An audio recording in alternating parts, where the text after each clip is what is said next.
Good afternoon, good evening, good morning, wherever you are in the world. I hope you guys are doing great. Welcome to day number 2. Mark has decided that he enjoyed it so much yesterday to come and have a chat with me that he's just dropped from the tournament. Yeah. Well, for 15 minutes. Yeah, because you're for 15 minutes. Your opponent's a little late, isn't he? He is. Yes. I thought I'd come warm up the stream. Yeah. Ready for Mr. Patton to tag in later on. Yeah. You get joined by Big Patton. Counts as 30. It's a downgrade though. Yeah, let's be honest. Well, maybe I'll get done with mine in 10 minutes and I'll come straight back. Maybe. I hope so. Yeah, that'd be nice, wouldn't it? Although you are playing Soul Blight, so. I'm quick though. I'm quick. You are actually pretty quick, unless your Zombie Dragon bounces off everything like you did. Yeah, that one got dragged out a bit, didn't it? But I'm playing against Flesh Eater cards, so it's it could be pretty quick. It'll be done in a second. Lot of flayers and stuff, so it's going to be sprinting at me straight away, and all my stuff's worth more points for this mission. Of course, yeah, because we are playing Mighty and the Mightiest, which is... Mighty and the Cunning. Mighty and the Cunning, that's it.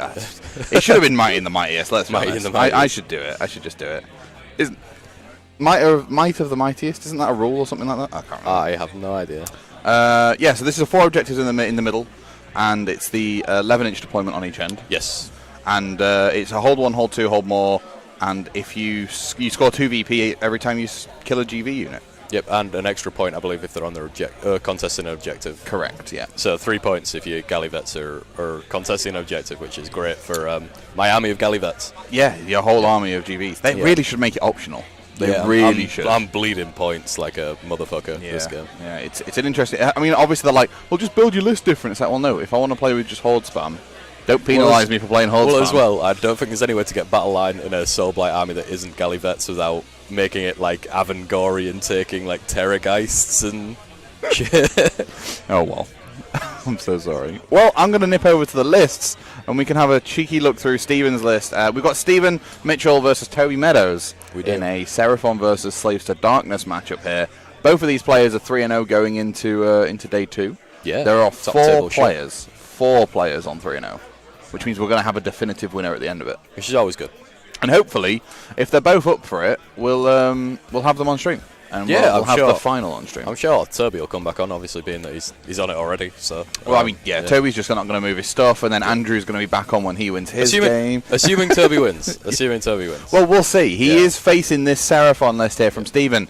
It is a Thunder Lizard list, obviously. Now, there's a recent FAQ change to make it so that the -1 damage, I think, only applies to Croxagore and monsters. Yeah, they're absolutely terrible now, our Thunder Lizards. I think it's amazing that they've made it 3-0. Yeah, I mean, they're not terrible because the Seraphon book's inherently disgusting. No, that's right. yeah. But no, there's a little bit of a change here and there, but it's not enough, I think, to nerf them off the field completely. Yeah, well, Toby will be happy as well. The fact that his Varangard all do D3 damage, so it means he can actually cut through things a lot quicker. That it's not all reducing damage by 1. Yeah, it's that is always a kicker for me whenever I was playing against Thunder Lizards. Is like, my 2 damage thing, why is it only 1 damage against your skinks? Yeah. Like, it doesn't make sense. My first time ever playing against Thunder Lizards was round 3 of the Birmingham GT, and I was 2-0. I was on table 2. Yeah. I had no idea what they did. It was with my Castelai Blood Knight spam. And then all my Blood Knights were now doing 1 damage on the charge. Yeah. I got rinsed. Yeah. It's something that needed changing for a while, and I don't know why they didn't do it yet. It's nice to see it finally come in, though. Yeah. Like I said, they have taken a bit of a hit, but they're still, by all means, a very good list. Plus, they compete in every phase of the game as well, so it's not like you're lacking in one particular thing. Your shooting's still good, your combat's still good. Hero phase is great. Hero phase. I mean, all you have to do is take a fat frog, and there you go. Your hero phase is on point. And of course, there's a cheeky Gotrek. There's a ginger dwarf. Yeah, there's a cheeky Gotrek kicking about in this list. Yeah, so the list itself, we have Gotrek, a Slan with Arcane Might, Fusel of Conflagration, because you have to take it, and Celestial Apotheosis. And then an Engine of the Gods with Incandescent Retroseas, Beastmaster as the mount trait, and Curse as the prayer. 2 Skink Priests, both with Heal, and a Skink Starseer with Hand of Glory. Then we've got a Battle Line unit of Saurus Guard, only 5 strong. 3 units of 10 Skinks, pretty much the minimum battle line. I reckon he had 115 points to spare, so that's why he put some Saurus Guard in there. And then he's got a Bastiladon with a solar engine and a purple Son of Shaiish. Now, wow, you don't see a lot of them. You don't see a lot of purple suns. No, they're very rare. They're rare. Rare. Yesterday, game 2, I think, or game 1, game 3, Stephen actually managed to purple sun his own Bastiladon. Yeah, so I heard. I also heard that Gotrek apparently tanked about 70 hits from a unit of Thralls against the same person I played. I've seen that happen. Yeah, against Will. Yeah. Yeah, so this list did beat Will yesterday, and we've got continuous expansion there as the Seraphon specific grand strategy. So it's when the battle ends, you complete this objective if you have one friendly unit within each large quarter of the battlefield. Yeah, he's it's 2k on the dot as well, so there'll be no triumph there. I'm not sure how many points Toby's got. Well, let's have a look. I need to fix that. This is Toby, Slaves to Darkness. Do you want to have a quick read through this for us? Yeah, so we've got Knights of the Empty Throne. You've got a unit of 6 Varangard. They will obviously count as characters for Knights of the Empty Throne. Yep. So you have to take them. So that first unit is General, with Inescapable Doom, Grasping Plane, and obviously Mark of Tzeentch, because that just makes them so much better and so much harder. This is a Mark of Tzeentch army, isn't it? Yeah, basically. Literally. He's got another unit of 6 Knights of the Empty Throne with Corrupted Nullstone, and again Mark of Tzeentch. Yep. Chaos Sorcerer Lord with Mask of Darkness, Chaos Sorcerer Lord with Mask of Darkness. I'm assuming teleporting those. Yeah, it is basically. I assume so you can have them scattered around the board and still do the spell he needs to. He doesn't have to rely on one character to do it. Yep. And then 4 units of Iron Golems, again, all with Mark of Tzeentch, and Mind Stealer Sphinx. Yep. And then a War Shrine to finish it off. Yep. Which you'll be using the Universal Prayer Scripture of Heal. Yeah, it's pretty standard. You see a War Shrine with Heal. That'll be probably following around either the Sphinx or the leader, the Varangard, and just. I believe as well the Chaos Sorcerer Lords just give out buffs anywhere. They do, yeah. It's not something that you have to cast. I believe my opponent's just turned up as well, so I'm going to hand straight over to Tom now. Oh, I don't want to have you go. I know. Don't worry, I'll be done in 20 minutes, so I'll come straight back. Yeah. Just kick him out when you're done. Right. All right, thank you very much. No worries. Mark has done us a solid by coming to help talk to us through the lists, as his opponent was a little late on the train this morning, which is absolutely not a problem. Thank you so much for that, Mark. Appreciate it. At gaff_Mark or GAF_Mark. There on Twitter if you want to follow any of his tweets and stuff like that. Absolutely wonderful guy and part of the Grand Alliance friendship team, group, cohort, squad. I don't know. Something along those lines indeed. Anyway, so they are the 2 lists that we've got here today. I will be coercing Tom into coming to join me at some point later on during the game. But for now, let's take it to the top down and have a look at the players and how we're getting on. So obviously I need to get some specific objectives because the light on this is glaring as all hell. But we've got the 4 objectives there in the centre for the Mighty and the Cunning. And then we've got Toby deploying on the top side of the map. And we've got Stephen who's going to deploy on the bottom side of the map. Now, if I remember rightly, Toby is a battle regiment and a commando entourage. So about 50% of his army is going down as 1 drop. And then we've got a couple scattered there as well. Stephen's just all single drops. I think since the new battalions have come out, things like Expert Conquerors and Bounty Hunters, we've seen a load of people just not put any not use as many battle regiments. I think that's quite important. People just haven't been using them because the 1 drop's not as important. Also, good morning, Toby. Need some neoprene ones. We do need some neoprene ones, or I need to get some matte finish clear ones. But I will be getting some with the Dice and Ducks logo on at some point in the future, just so we can use them on stream more than anything, which is great. Excuse me. So we've got Toby just deploying his stuff there on the top side of the battlefield. He looks like he's got all his Iron Golems and his Mind Stealer Sphinx. Now, the Iron Golems are really nice because they are solid miniatures with solid rules, and they can tank a lot of hits. There's a lot of bodies in the unit for 80 points. They're better than Hogrot Split. Are they still 80 points? They are, 75 points. They're even cheaper than I expected. And it allows them to be able to just get onto these objectives and swamp them, pretty much. Now, they are battle line in this army, so they are going to be worth 2 VPs. if the unit was contesting an objective, they're going to be worth even more. And with a proving ground being able to be said and shown, it's going to be even more annoying for losing these battle line units. But then when you look at Steven's army, he's also got 4 battle line units. You know, he's got the 10 units, the units of 10 skinks, which are pretty simple and pretty easy to deal with, and then he's got 5 Saurus Guard as well. Now, they are multiple small units, or what we call MSU. They are smaller than most what do you call it? I was going to say people. Smaller than most other units. None of these are reinforced here, so they're going to be it's literally just 10 wounds with a 5 up save, like a 6 up save. Sorry, it's apart from the Saurus Guard, it's not a lot. It's not a lot for either of these units. So we might see that some of the Galean veteran extra points come into play significantly in this battle report. It would be my assumption that it would be the case. And then we've got the unit of Vanguard going down here for Toby in his nice, lovely yellow yellow colour scheme. And I've just realised that Toby's allegiance name, Slaves to Darkness, Knights of the Empty Throne, is so long that it breaks out of the box. How big are AOS objectives in AOS? They seem massive, or is that the mission? Nope, they are a 6-inch capture zone from the centre point, Toby. They are, they're a mighty 6 inches, so they are pretty big. They're pretty huge, but what it means is that you tend to see a lot more like little movement shenanigans and things like that happen in AOS, I think. You know, just tipping a toe onto an objective here and there just to make sure that they've claimed it, and all of that sort of good stuff. And the solar, I was going to say solar engine, it's not a solar engine. The Realm Shaper engine, there we go. Realm Shaper engine is the faction bit of terrain there at the bottom of the screen. You can see it is free for the Seraphon. They are defensible, so you can put models in it. I imagine the Slan is in it. Yep, it currently is, and I imagine a Skink Priest might go in it as well. But basically, as long as something's in it, you can just do some mortal wounds spam across the table, which is pretty damn good. You know, it's global, so you can just pick a thing and go, right, you're going to take some mortal wounds. Why? Why? Because I said so. So they're pretty nice. If you can get a monster over to it to smash it, great, but you know, no monsters in this list, because I don't think the Mindstealer Sphinx is a monster for Toby. Oh, it is a monster. Excuse me.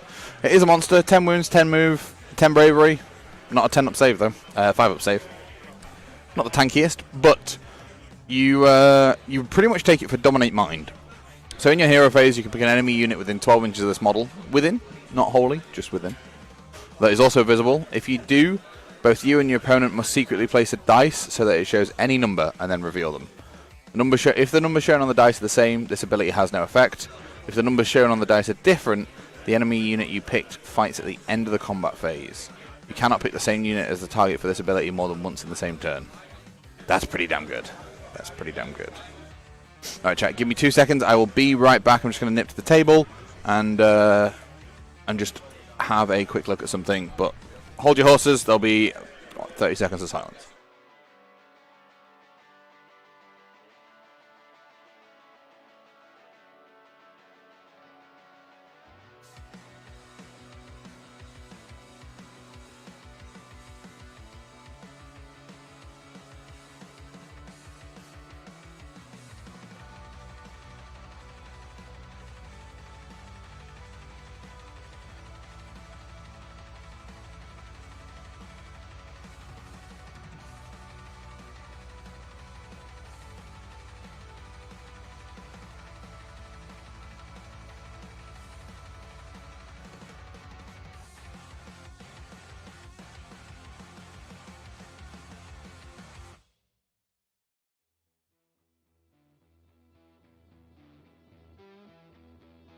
There we go. Sorry, I was just checking all the maths worked on the app because I realised I haven't actually tested this particular mission. I think I've tested nearly everything else bar this mission.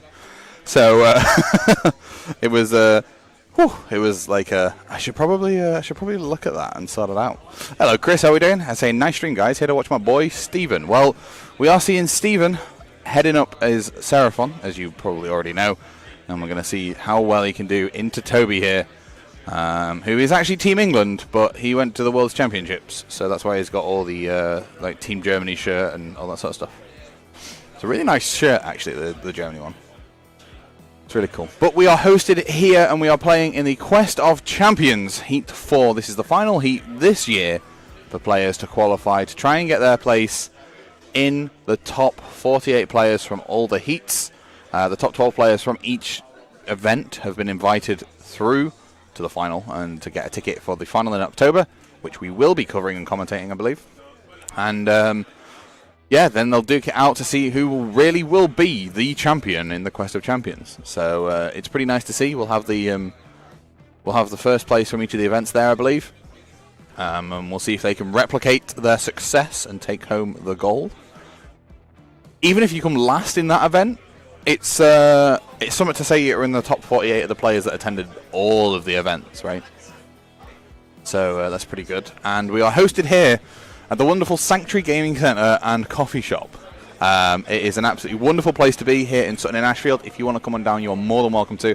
It's a lovely atmosphere, and there's a lovely atmosphere, and there is an awesome amount of space for players here. Loads of events held here, including our own. If you are interested in joining us for any of the events here that we run at Dyson Ducks, if you head on over to dysonducks.com, you can find all the information about the events that we run there. The event packs will be going up. There's an event at the end of this month, and the event pack will be going up on Monday. Sorry about the delay. I've been busy getting the studio ready. It is also home to our studio that you can see on the screen there. This is our place where we will be recording all the battle reports that we do and all that sort of stuff. And we see a handshake to signify the start of the game. And the Brasiladon was just making sure, I think it was in 36 inches there of the Chaos Sorcerer to be able to move and shoot it maybe next turn, which is quite nice. Can you do me a favour? Can you go and tap the priority button and the who went first button for Stephen? Thank you. And I've just got Kitty to go and help me and update the app to be the went first and priority buttons. Good games, very, very good games. Yes, good games. I like them. Thank you very much. I've got hands to help me all over the place. And Stephen gets my kudos. He's wearing a Critical Role shirt. Fellow nerd. I suppose, actually, we're all here playing Warhammer with toy dollies. Worst thing, I'm watching them play. I'm not even playing. I'm just sat watching them. I say worst thing. That's the best thing for me. It means that I can. I can't really lose, can I? Like, I can't really lose at this game. Can I? Maybe. I don't know. Anyway. So we are seeing now that Stephen is. Sorry, Toby had priority. Stephen is going first. Yeah, which makes sense. Toby gets the choice. You know, you've deployed at the back of the board. Toby will happily be like, "Yeah, you do what you want, and then I'll go."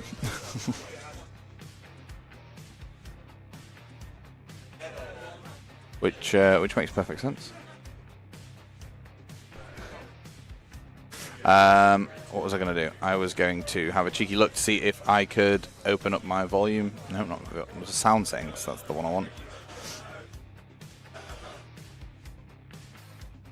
Because I am going to listen into the players, I think. I just need to decide which is the top down.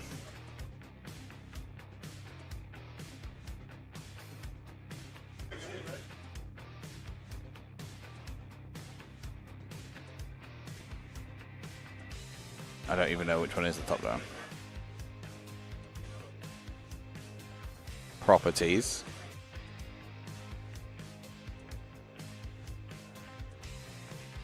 Because it's the stuff that catches me now, especially after playing numbers. What? You guys don't need to hear that. Do you? No, you guys don't need to hear that. Okay, I'll fix that later on. I was going to listen into the players, so I could hear exactly what they're saying, but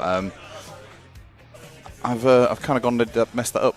I wonder if the Telestrator software, the subtitle software, will work. Actually, thinking about it, let's see if there's any telestration that comes through from these guys. I assume not. I assume not. But we're going into Steven's first phase here. He's just measuring out where stuff can move to, where he wants it to go. I think the orange marker. No, because there's no proving ground in turn 1, is there? The mighty and the cunning. Let's have a cheeky look.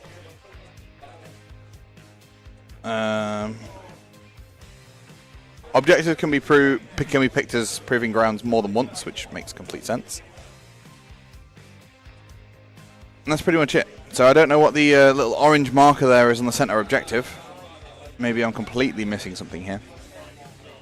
In fact, I very easily could be missing something.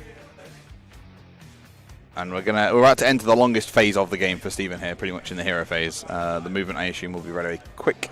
We can see that we've got the 2 units of skinks down in the bottom left. We've got a unit of skinks down the bottom right. When you actually look at Steven's army, it doesn't look like a lot of models compared to Toby's. So the body count, I think, is going to come into play here if Toby can weather the storm as best he can. And it always seems to make sense in Age of Sigmar, particularly if you've got the choice of turn to go first or second. It mostly seems to make sense to go second, unless you've got a really strong alpha strike. And if you do go second, it means that you can always potentially get a double turn, 1 into 2. But you're also vying for the double turn the entire time of the game until you get it. And double turns can be really devastating here for people in this game. Which just makes sense, right? A double turn is strong, it's clean, it allows you to literally double up on your abilities and your choice of attacks and who goes first, who goes second. We see the purple sun indeed does come out there from Croak. Yeah. Marker has abandoned me.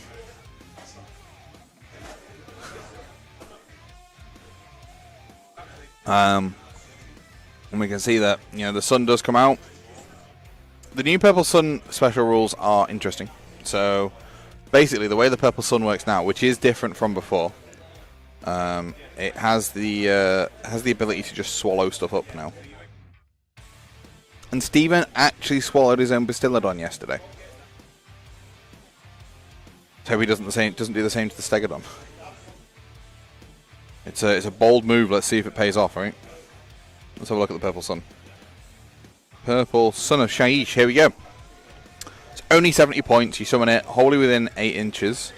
It's a predatory spell and can move up to 8 inches and can fly, which makes sense. Subtract 1 from save rolls for attacks that targets units within 6 inches of the spell. In addition, roll a dice for each enemy unit within 3 inches of the spell after it's moved. On a 1, it's slain. The 3 inches thing is interesting. I'm surprised it's not 1 inch. I don't know if that would change it. Because you've essentially got an 11-inch threat range then, right? For the sun. But we see the sun has moved out now into the center of the battlefield. Which just makes sense. It's a bit of a domination play there for Steven. He's going to summon the sun, and he's going to be like, cool. These are where all my miniatures are going. We're going to stay well away from the sun.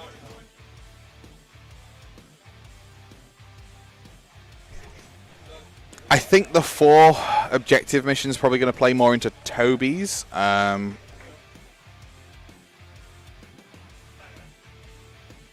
Probably more into Toby's favor, I think, here than Steven's, just because of the sheer amount of units that he's got.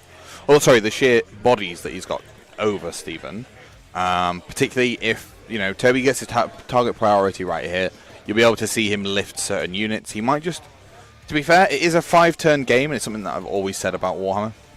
We are playing a 5-turn game here, and what he might do is he might simply just ignore, like, the skinks and stuff, go after the big threats, go after the Bastiladon, go after the Stegodon, and then decide, in fact, now I'm going to go after the skinks and stuff like that in turns 3 and 4.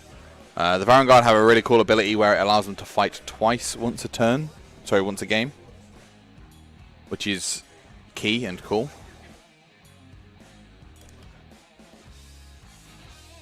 I think the players there are just measuring out how far the Bastillodon is away from the Chaos Sorcerer Lord, so that he can try and shoot him.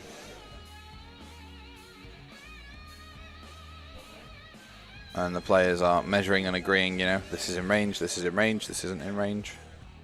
I thought the Bastillodon was only a 24-inch range. It might be. It is a 24-inch range. Okay, that might be 2 foot then.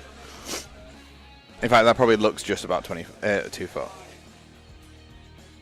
And we can see that Stephen making really good use. Oh, dangerous. If he decides, he's not going to decide to move his own predatory spell the wrong way. He was using those markers, I think, to solidify the fact that the sun would be able to move, but then not be able to be in range of certain things. And we can see the cohort of actually, I think, all the skink priests. Oh no, there's one priest that we can see down here. And I think another one here. I think we've got one in here as well. His Starseer, his Slan, and I think the this is Gotrek. Sorry, this is Gotrek. The Starseer, the Slan, and one of the skink priests are in the Realm Shaper. Another of the skink priests there, I believe, is off to the left. Thank you. And Gotrek is just aiming for the ginger circle. The ginger little dwarf is aiming for the ginger circle, which makes sense.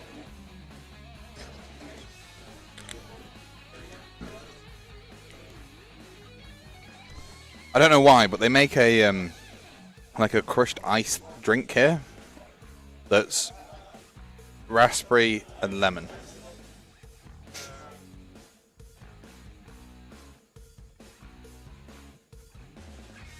Raspberry and lemon, which is really nice. So if you're ever down, ask for it. Anyway, seeing everything sort of moving up into position, we've got the what have we got here? We've got +1 to hit, rerolls to hit, and the ward of 5+ prayer there on the Bastillodon.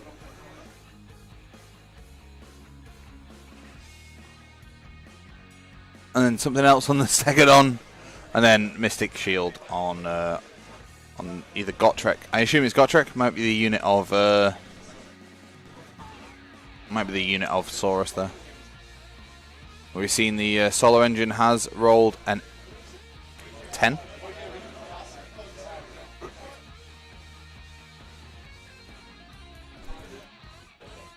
Engine of the God, sorry, has rolled a 10, which is pick an enemy unit in 24 invisible, roll a dice, or 1 dice for each enemy unit invisible.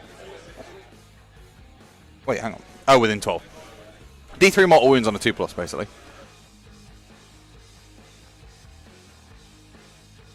It's just the way it happens. Like, I think that was a 1 there on the decision, on the attempt. Or we're maybe seeing the dice roll. Oh no, sorry, it was successful, and I think we're now shooting the Bastillodon. The 2 mortal wounds to the Varangard. Now we're shooting the Bastillodon, I think, back into the Varangard. Mystic Shield is on Gotrek. I thought it might have been. I've just realised why Stephen's army doesn't look that big. It's because there are 500 points. Like 25% of it is caught up in a small ginger dwarf, which is nothing short of interesting. So I think that's 2 there. Stephen,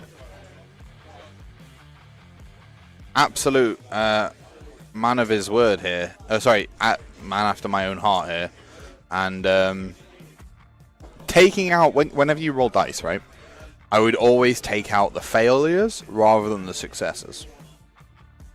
It means that your opponent can see exactly how many successes you've got.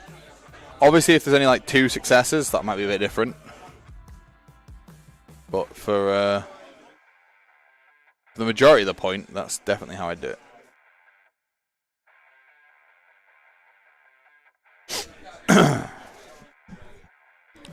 So the Bastillodon has killed some of the Iron Golems, getting the screens out of the way. It just makes sense to get rid of like the little bits first. Why would you not?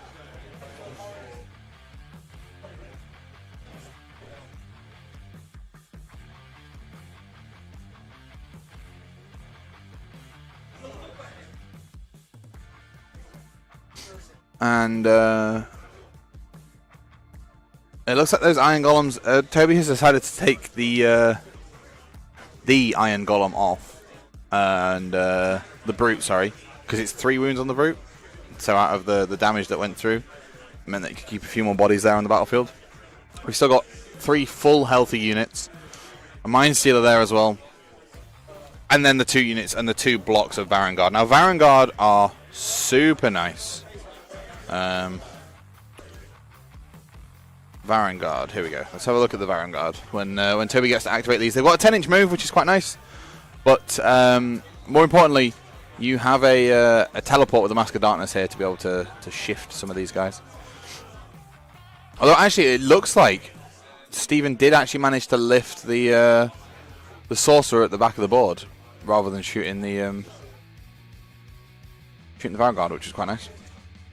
But yeah, these guys, these have, what weapons do they have on the Baron Guard here?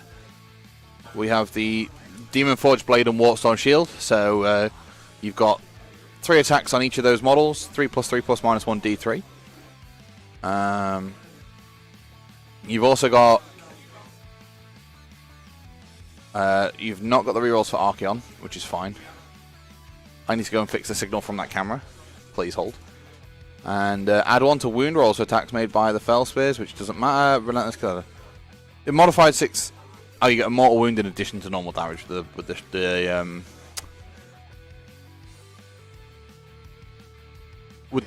Demon Forge Blade. Sorry, I completely forgot the name of the weapon there.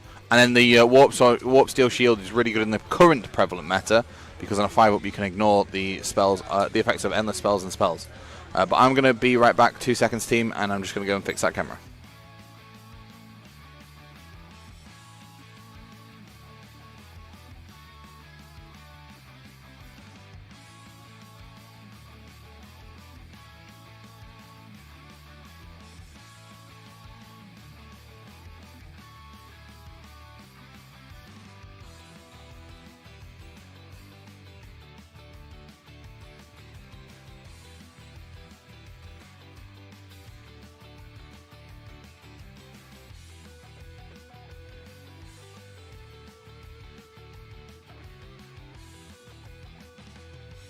How are we doing, Hawkeye? That's not actually a member of Team Germany. It is Toby Meadows, or Team England Toby, who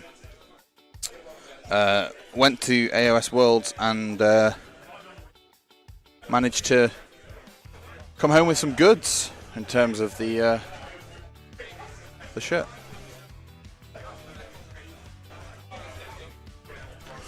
Yep, so the Bastillodon did indeed shoot off one of the Mask of Darkness, which is fair. D3 damage might be going on the Baron Guard here on all of those weapons. However, doesn't matter because if he goes into the monsters, the Bastillodon and the Stegodon, they're going to be -1 damage because of the Thunder Lizard trait. So D3 -1, which seems very strange. And Gotrek doesn't matter anyway because he reduces all damage to 1. So, you know, you kind of want to hit him with high rend, low damage weapons. And Toby's just not got a lot of that. He can definitely hit him with hit Gotrek with the 16 attacks there from 16 attacks? No, sorry. There's 6 of them in the unit.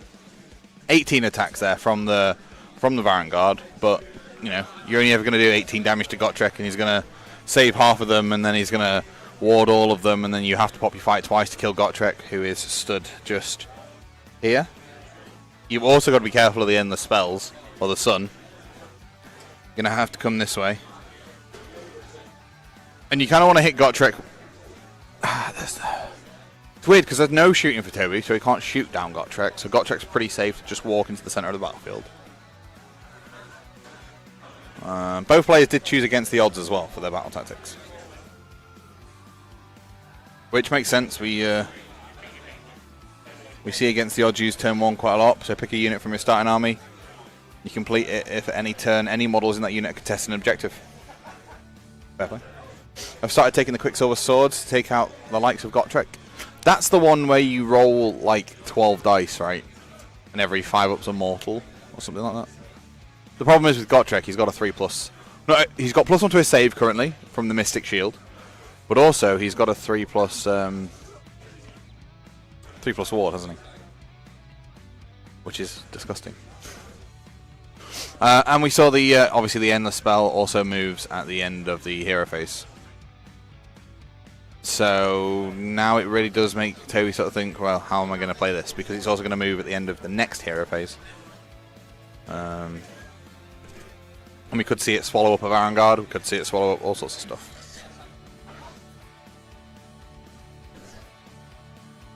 Oh, swords ignore wards. Fair play.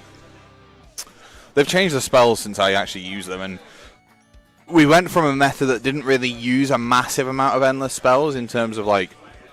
there were a couple of armies that still used them, obviously, like the Umbral Spell Portal and stuff like that. Like, they were the staples, but now we're seeing Chronomatic Cogs and the Purple Sun and stuff like that out more. It's still coming into play. I mean, each army also has its own endless spells. It'd be interesting to see if they were going to release any more.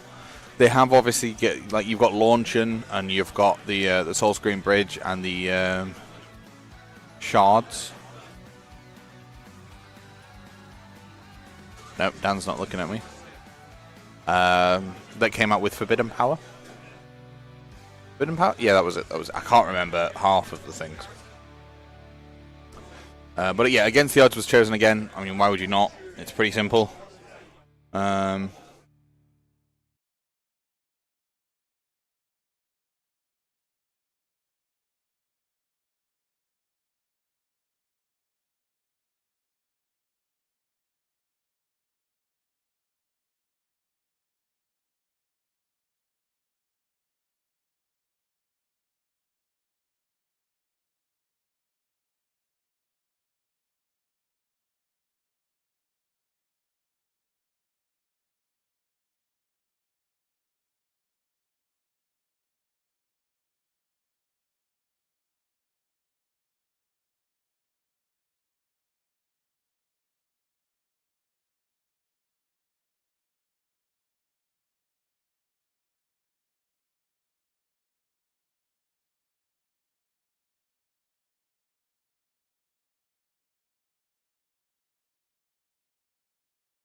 Who's small, ginger, and annoying in combat, and you got Felix, who's just like kapow.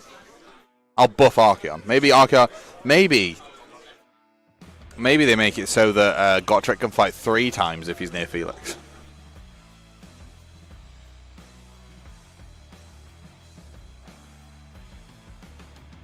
And I think Toby's then measuring for his Vanguard to see if he can get a charge off.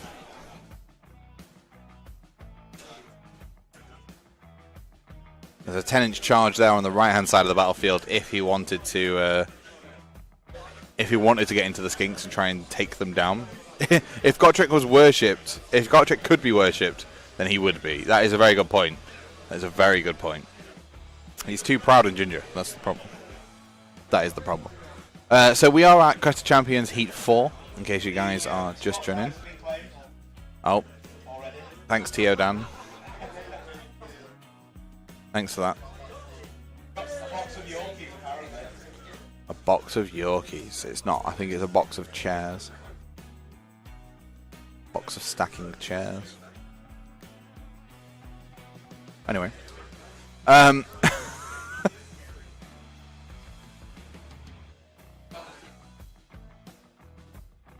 was I saying? Yeah, Heat 4 Quest Champions. The top 12 players will qualify for the final, which is quite interesting. We might have, depending on where our beloved Mr. Waller finishes, we might have a 3-man commentary team potentially for that weekend, which is quite cool. Which means one of us can go around and roving report potentially. Manage to get hold of the cameras, sort it all out.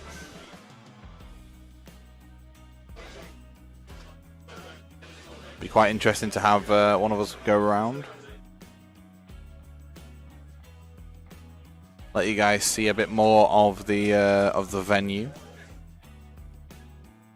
But do you need to buy a little bit more gear for that?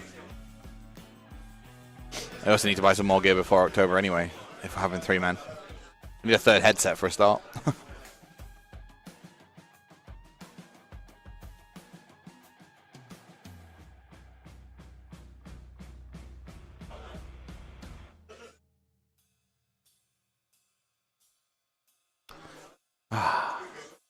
I love this venue.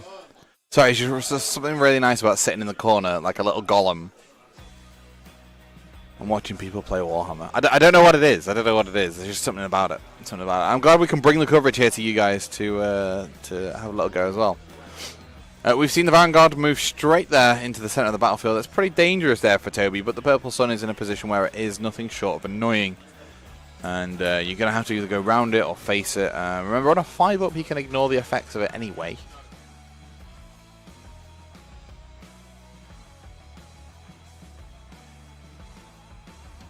We see the Mind Stealer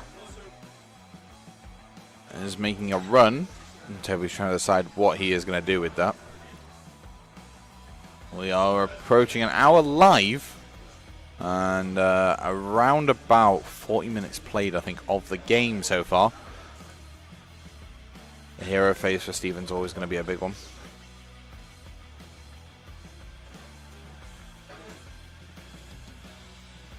Toby just trying to decide exactly what he wants to do here.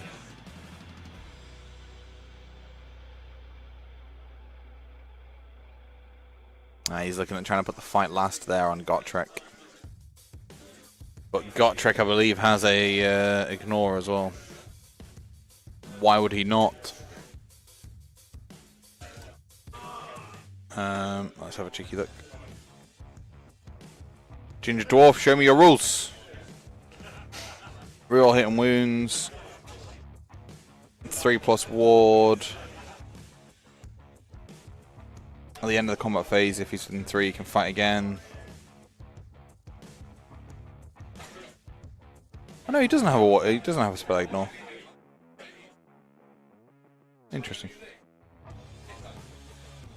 Fair play. 6 attacks and 6s do D6 mortals. Ugh. 1 second.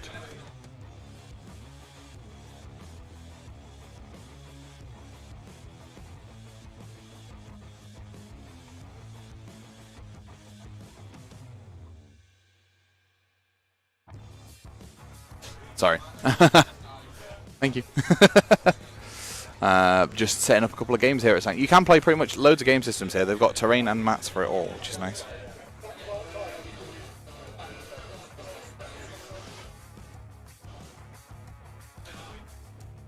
And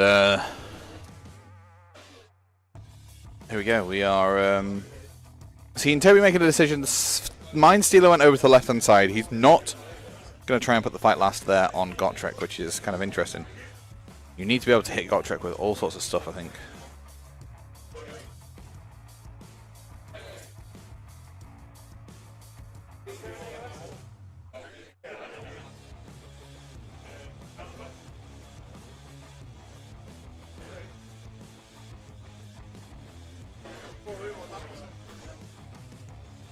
And Going to measure a couple of charges in here. I think we're looking at about a 7, 8 to get into, maybe even bigger, to get into the Stegodon there. But if he does that, he needs to watch out for Gotrek swinging over to the left. Do you want to come and sit down and talk to me? About 5. Let's have 5. Let's have 5. I'm going to have drip feeders in and out all day today, aren't I? You are, mate. Oh, My hat onto my head. he's putting his hat on. You're not going to be on camera unless you're here till the end anyway. Bonjour. Hello. You should be able to hear yourself a little bit. I can hear myself a little bit, and you? Is that annoying? Nah, it's alright. Good. Well, welcome to the commentary desk. I'm joined by Mr. Dan Buchanan, Hello. who is the Warrior Lodge extraordinaire. Mm-hmm. There you go. Your head honcho. One of. One of the 3. They're like a weird little mafia. Yeah, cool. We've been called a number of things, but Mafia is probably the Nicest. yeah, Or closest. nicest, angriest, and closest. Yeah. I just imagine you've got a mob boss, which is you. Like, Yeah. Of an evening, you dress up in a tuxedo and sit there and call a hit on people. yeah, definitely. You're He's doing too well on table 3. Take him out. Roger. Tom just goes over and just knocks his models over, and he's like, "What?" And he's like, "Fuck you." Anyway, how you doing, Dan? You all right? Yes, good mate. Yourself? I am very well, thank you. Are you enjoying yourself here? I absolutely. Every time I come and commentate here, I absolutely love it, Yeah. and I am stellar excited for the final. And just as you've come down, you seem to be Toby's best friend here. He's just made a massive 10-inch charge into the Bastiladon with his Varangard. Is that the Warlord Vanguard as well? I believe that is the Warlord Varangard, Ooh. which is the ones with the inescapable doom and the grasping plate too. Yep. Which is quite nice there. The plate is ridiculous. It's so strong. It's very good, but is it as good as Gotrek and Thunder Lizards? Probably not. Well, we don't know yet. We don't know. We were just saying, Steven's put Toby in a really difficult position here because the sun being so aggressively placed means that it can go any which way. It can decide to go this way, it can come back for these guys, whatever. And I think Steven's probably learnt his lesson from Game 3 yesterday, where he put his own Bastiladon in the sun. Yes, I heard. I think he's probably learnt his lesson there, unfortunately for Toby, and he's gone, right, do you know what? I'm just going to make sure it's as far to my opponent as possible and just tip here and there. Oh, yeah, he's absolutely forced Toby's hand here, hasn't he? He's like... I mean, the thing is with the Sun versus the Varangard, I think Toby can give up one. He's also got a one model and Ignora, just oh yeah, because he's got the shields. rune shields, hasn't he? Yeah. So I think he can potentially lose one and just like it'll happen. It's gonna happen one way or another. Yeah, but definitely. But yeah, it's the thing is you've got the Sun up this side and you've got Gotrek here. Yes, I was just about to ask where's the little angry ginger kid. The little ginger dwarf is over there, and it means that they're sort of creating this sort of bubble between them. Yeah. Where they're like, you can't go anywhere sort of around here, else I'm just going to go into you with one or the other. I'd much rather take the Sun than the Dwarf. Yes, because it's a dice roll, and it's a 1. It's a 16.7% chance. Yeah, I mean, everyone rolls 1s, don't they? Yep. I mean, for me, if I was Steven, I'd actually be going straight up and after the War Shrine. Yeah, because that gives a ward out, gives the ward out, but it also gives Toby the buffs for the rest of his army, essentially, with the prayers. Yep, yeah. But again, it's the 1 in 6 chance, isn't it, a roll in that. And where it's placed currently, it's probably going to be quite far out of the battle for a good couple of turns. Yep. Depending on how well... Toby's removed the Varangard. Interesting. How well the Bastiladon does in this combat here, and it seems to be doing okay by the looks of that. That was a stand and shoot. What's it called? Unleash Hell. Unleash Hell, that's Hell. it. I was going to say Overwatch, but it's not Overwatch. But I mean, I guess Steven would take that anyway. This is actually really good for Toby, because as Hawkeye points out in the chat, it means that his models are now under 5 or 5 and under, which means he gets the nice coherency for them and doesn't have to worry about having those bridge at the back like we saw, one here and one here bridging those spaces. Yeah. It's one of the downsides of taking things like 3-unit models and then reinforcing them. Yeah. Is that, especially when they're on these oval bases, it makes them a bit more difficult to play with.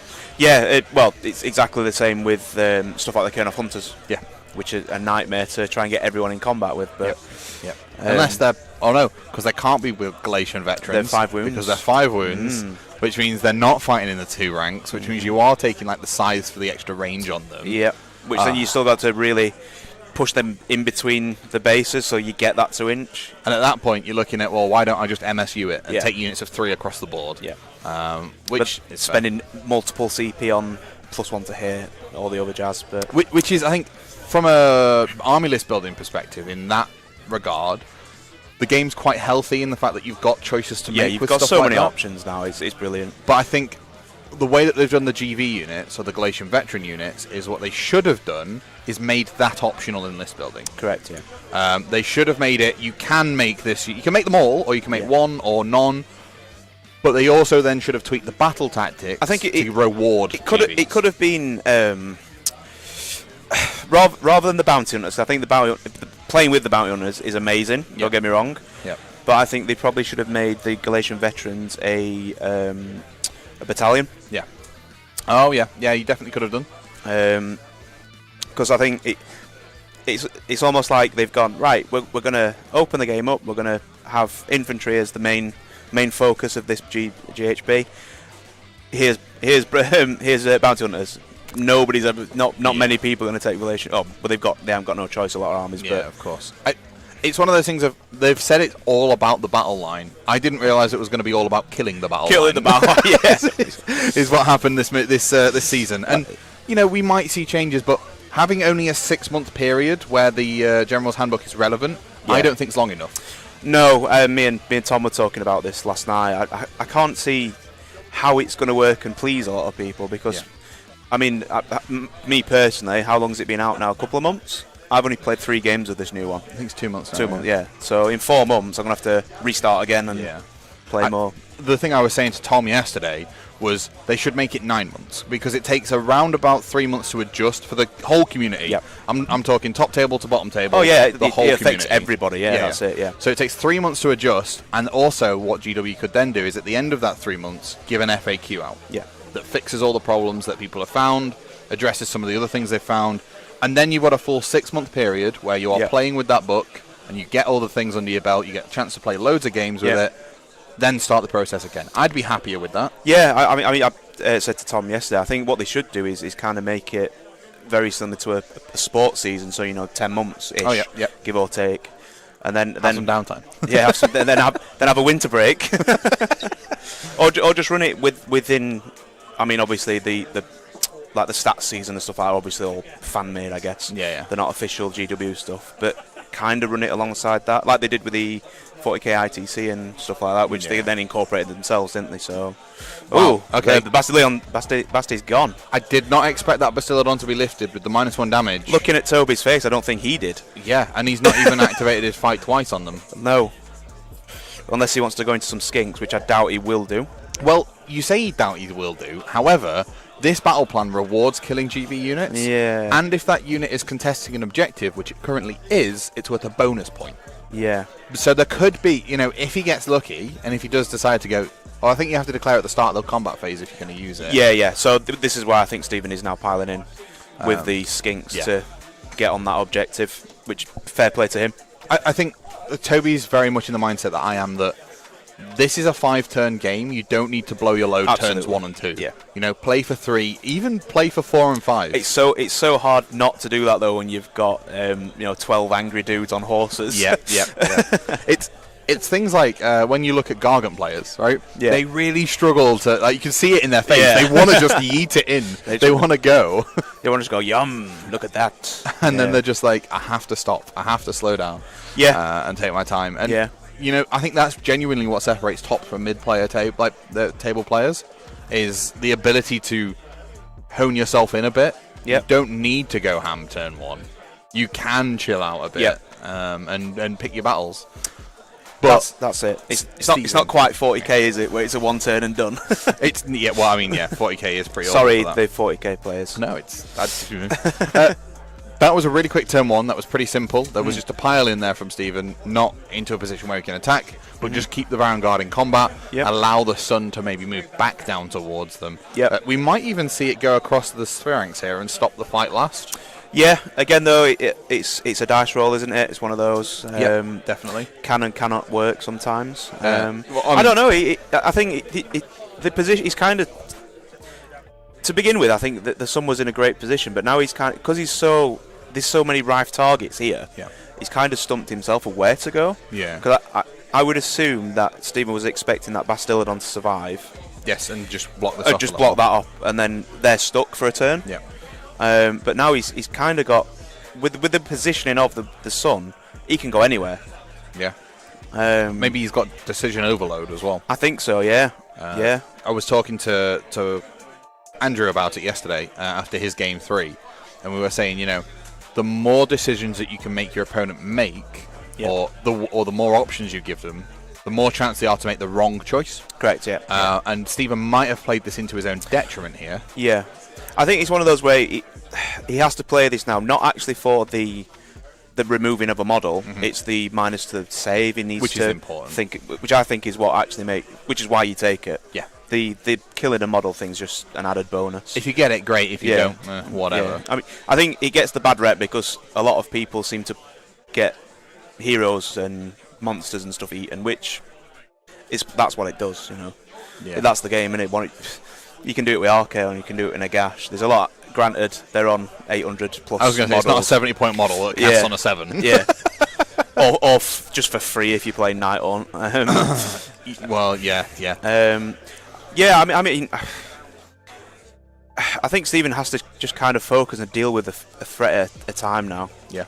I think you've got those Vanguard in the bottom left. You maybe take those out. You could even send Gotrek up to deal with these guys. Yeah. But Toby has done a fantastic job of making sure these are behind 3. Yeah. So he can't pile in and so fight he can't again. pile in and fight again if he clears that unit. Yeah. However, if Godtrek makes a charge around here like a Fat 12, it's a different story. And it can happen. But Toby's just done what he can, I think, at this point. And where the positioning was at the start of the game, he's done what he can to keep them safe. Yep. And then launches attack when he wants to. Yeah.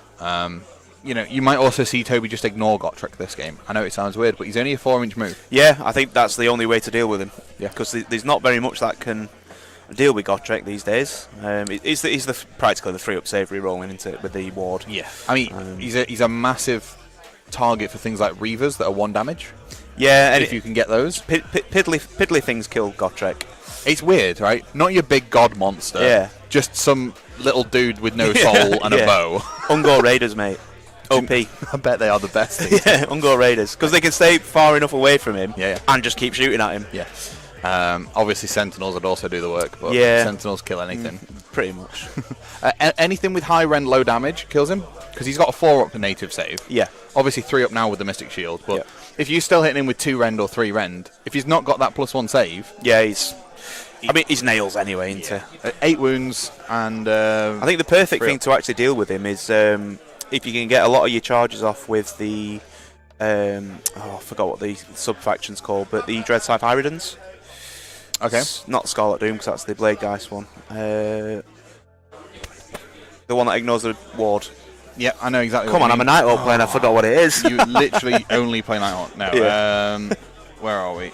I've got it somewhere here. Sub-factions, processions, Emerald Host? No, Quicksilver Dead. Quicksilver Dead. That's the one. That's isn't the it? one. Yeah. The That just goes. See you later. So that ignores the wards. Yeah. So you try and get then obviously the multi-charge on, and if he doesn't have something like a Mystic Shield, obviously he has the ability to all that defense. And Finest Hour. And Finest Hour. If you can get 2 or 3 7+ charges on him, he's gonna die. He's probably gonna die at -3 rend. Yeah. He's gonna die. I mean, you can even throw in a fight last there if you want it, depending on how many charges you get into. Well, yeah, it definitely does. I mean, the one of the Gottrek's, I think, biggest flaws but also biggest benefits is his small base. Yeah, I was just about to say that, and it depends on how many models you actually get into fighting. Exactly. Yeah. Which, in a particular, like in the current GV units, being able to fight in 2 ranks thing is detrimental to him. Yeah. It also means that he can sneak into certain areas where, like, Archaeon can't potentially, or Nagash can't. Yeah. Also, they had the Hyridans are on 32, so you probably fit around 13, 14 models around him for multiple. But then you're going to need the 3 multiple units to do it. So. You're not looking at many attacks going through. No. In fact, you'll do some damage. I don't think you'll kill him. I wonder if you're better charging him with like 5 units of blade geists in the other one. Doesn't work. So his ability, says it's his shoulder plate, isn't it? So any abilities that allow him to take multiple wounds or something like that are reduced to 1. So you could have 80 Blade Geists, roll 80 dice, do 4 million mortal wounds, and it will reduce it to 1. Yeah, because you stack that. Yeah. Oh. God, So it doesn't work, unfortunately. Oh, I hate that guy. Out of all of the god models, he's the best. Yeah. Oh, I say god models. You know what I mean. But I think he's better than Nagash. Yeah. I think he's way better than Kragnos, Yes. and I think he slaps Archeon in the fight. Yes. Because, it's 12 attacks and 6 is doing d6 mortal wounds at -2 rend and 3 damage. I think it's in addition, isn't it, as well? It's in addition. Yeah. So you got 12 attacks. On average, you're doing 2d6 mortal wounds on top. Yep. And with all out attack, you're hitting on 2s, wounding on 3s, -2, 3. Yep. It's disgusting. I hate it. But we'll see if Toby does decide to just hit the threat head on or not. Now, Toby did win the priority and has double turned here, Yes. which is why we see him moving up. Hawk, is the Stegodon's out of combat? Yeah, I think it Yes. is out of combat. Yeah, It looking is. at that. Yep. Um, He's put a very clear 3-inch gauge on a very clear. Oh yeah, is that the Lumineth? That's one? the Lumineth one. Yeah. Yeah. He is just out. Yeah. He is just cheekily out there, which is fine. It makes sense. Keep him. Unfortunately, Toby couldn't. Maybe actually, you probably don't want to tag him in because No. the Stegodons aren't bad in combat. They're not, but I think it's one of those where the Stegs do the mortal wounds on the charge, I believe. Mm-hmm. Which Vanguard don't obviously have a ward save against. Yep.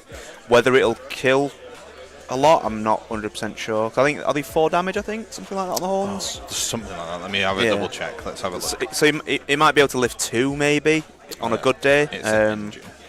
But I'm assuming that unit will be pretty much a 2-3 up re-rolling ones. So Yeah, it's 4 damage on this chart. 4 damage just flat with the horns. yeah. And there's 8 there. You can lift a couple of Iron Guard off with that Yeah. quite easily. But we only -1 rend. He's going to have a 3. To be honest with you, he probably doesn't even need to all that defense at that point. So 3 up re-rolling ones isn't too bad, and he's also got that to use somewhere else. He probably would. Oh, I don't know, Bill. I don't know. That's a question I never thought I'd hear asked. Why is it so stressful at the bottom? Yep. That could be taken in multiple ways, but we're actually talking about a Warhammer tournament here, ladies and gentlemen.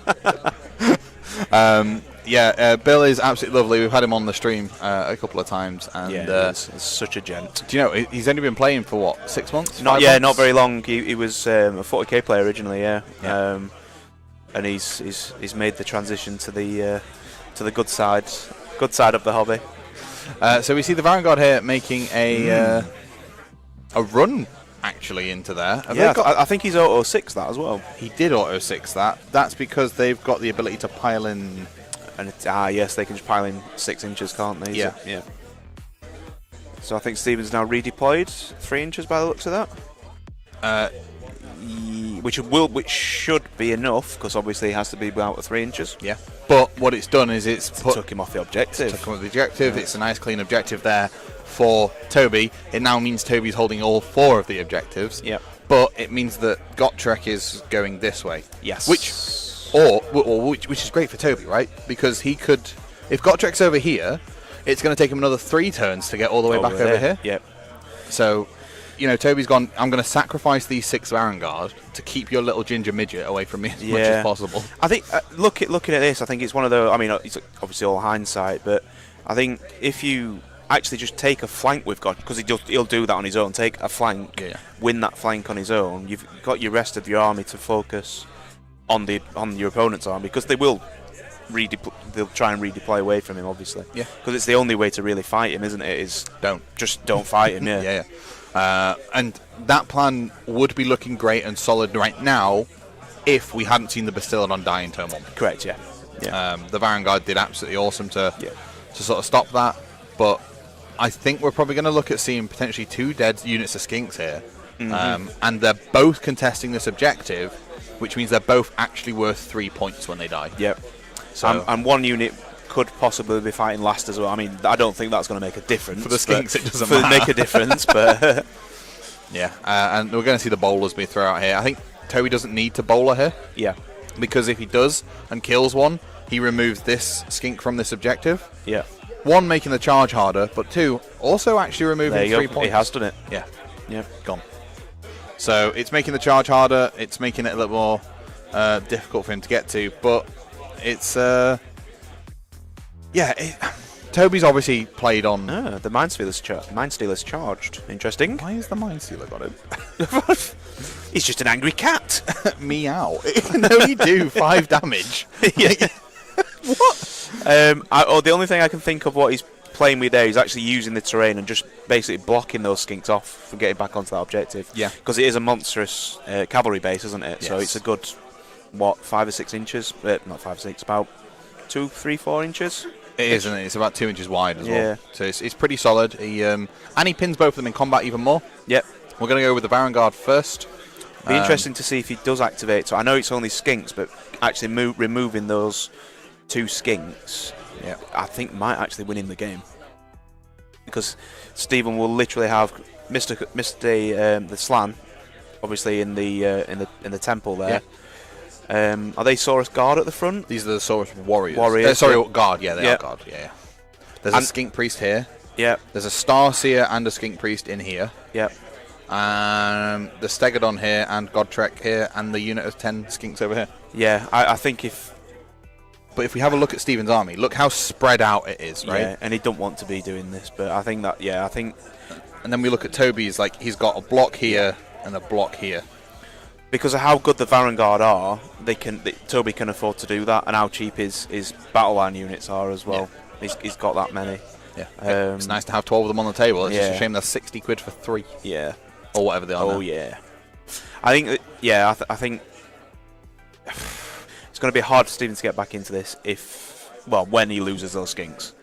Yeah. Because of, he's literally right in the middle, and Gotrek Toby's got the speed to get away from him. Yeah. Simple as that. So he's in a really bad position here. Obviously the double turns help Toby here, but it has. But what you've also got to watch out for is Gottrek's double turn. I know it doesn't sound like a lot, but if Gottrek can get over this way in his next turn and get into those Varangard, and let's be honest, he has the capability to go through them in a turn.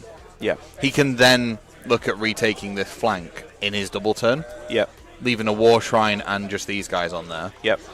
And then, Toby's got to then swing the rest of his army around if he wants to reclaim both of those objectives. Obviously, both of these players are playing for the number 1 spot. Yep. So you can go 4-0 in this tournament. Mm-hmm. And the way that you guys are scoring the tournament means that you need more you are rewarded for more VPs. Yeah, you need your VPs, yeah. So you play for every single point because it might matter in the long, in the standings. Yeah. You'll get 600 points for a win. Yep. Which is what obviously everyone's fighting for. But if you say you win 31-30, you will still score your 30 points, which is still a really high score. Yep. Which will then obviously push you to the top of your bracket. So not that it will happen today because we have got a clear definitive winner. We will do, yes. Which is surprising because it all depends on how one of the game 3 matches ends. Yeah. But you could end up with 5 or 4 people on 3-0. Yeah. Which also depends if you have 1 or 2 people 5-0 at the end of the event. Yeah. Thankfully, for math's sake, it's real easzy. It's easy. Whoever wins the next game wins the tournament. Pretty much, yeah. Pretty much. And I think I know Mr. Andy Hughes is doing quite well in his game as well. Yeah. It's the match where I think we all prayed for, England v Wales in the final game. It would be great to kick his ass again. Or Germany and I think America. I think he's got on Andy today. Yes, they have. Yeah. So Germany versus America. Not even representing the home nation. That's crazy. We did have Andrew on stream yesterday, and we saw a tight, very close victory for him. Yeah. Oh, bless Kieran. I know he made one mistake and it cost him the game. I think, wasn't it? Not even really a mistake. I think in the last turn. Yeah. There was a couple of things. There was 3 different ways he could have done something different and guaranteed himself the win. Yeah. He went for a win more instead of a solid win. Yeah. If he'd have piled in his Sludge Raker, rather than just leaving it where it was, he'd have been able to bag one of Andrew's models. Yep. Which would have meant he couldn't have got his 8 points in the last turn with only 3 models left on the table. Yep. If he'd have then charged the Sludge Raker the next turn when he doubled him, instead of running it onto an objective, it again would have meant that he could solidified his victory and went into day 2 as one of the 4 people 3-0. Yeah. Yeah. But it was a really nice display of Cruel Boys on how to play with them. And again, kudos to Kieran. I know he's not been playing very long either. He's been playing since January, I think he said. Literally just like turn of the year. Yeah. I think his first tournament was our Heat 2, Heat 2, yeah. which was April. Yeah. Kudos. He's one of those guys. Same with Bill. The more they've played, the better they've got, and that's exactly what it is. Yeah. But ultimately, I know this sounds real cheesy. At the end of the day, they're both having fun, and that's Exactly. what they're doing. Yeah. It I mean, for, you can only have fun with Cruel Boys, can't you? Let's be honest. But you're not going to win. So Well, I mean, nearly. they have play. I think they do have a lot of play. They It's do just, now. Yeah. I think so. The new GHB helped. Me and Tom were looking at Gut Rippers. I mean, they're too expensive for what they do, but those guys in the dreaded bounty hunters can kick out a lot of damage, especially if you spike the mortal wounds, and they're obviously poisoned up. It's just you probably don't want to pay like 180 points, I think, for a 10. Yeah, 140 maybe. Yeah. It's the 5-up save. They get blown on and they die. Yeah, I know they're 2 wounds, but they fall over still. yeah, there's that much stuff now that's got 2 damage. It's Well, also, if you go against a bounty hunter unit, they're also 2 damage against you most of the time anyway. yeah, exactly. Yeah, so Hobgrots in bounty hunters, please. 2 damage Hobgrots. yeah, Ugh. I mean the battle line if you take Gut Rippers now, aren't they? I think it is. Yeah, Which is great. yeah, GB bounty hunter. yeah, because they're literally like little fat goblins, aren't they? The Hobgrots. I called them when they first came out. I called them the Cowgrots because they look like they've got like cow like yeah, udders. they do. Yeah, And I'm like, you could milk those. yeah. Wow. Oh, it's a reference to a video game. Sorry, you guys probably don't. Never mind. It's a League of Legends reference. If anybody plays the game, So I've only watched the anime, which the Arcane, is it? Arcane, Yeah, yeah. amazing. it's phenomenal. Yeah, having played League for like 10 years up until that came out, and then that coming out and being like, oh, this is great. Can't wait for season 2. Oh, we've had some skinks disappear. So I wonder. So Toby did actually manage to pile in there, and I think they probably only did a 2 rather than a 3. it looked like a 3, but again, I mean they're playing the game, so they know what they're rolling. Yeah, well, then that's the thing. Both of these players are of significant caliber. Yeah, They're not going to have the wool pull over their eyes, I don't think, at all. And at the very start of the game, they were talking about exactly what their army does. They were asking each other questions. There was, you know. yep. And that's one of the most important things when you come to a game like this, I think, is having that 10-minute conversation. Yes, it eats into the game time. Yep. But that 10-minute conversation to clear up movements. It's the this does clarity, this. isn't it? Yeah. It's better to ask now than halfway through the game go, Yeah. what about that? Oh, I didn't know about that. Yeah. Oh, well, you know. Hawkeye's just mentioned it in the chat there. Yeah, he must have rolled a 2. It's the only thing. I mean, again, they'll know, and I'm sure. Obviously I know Toby quite well, and I know Stephen will have just been like, yeah, they're in.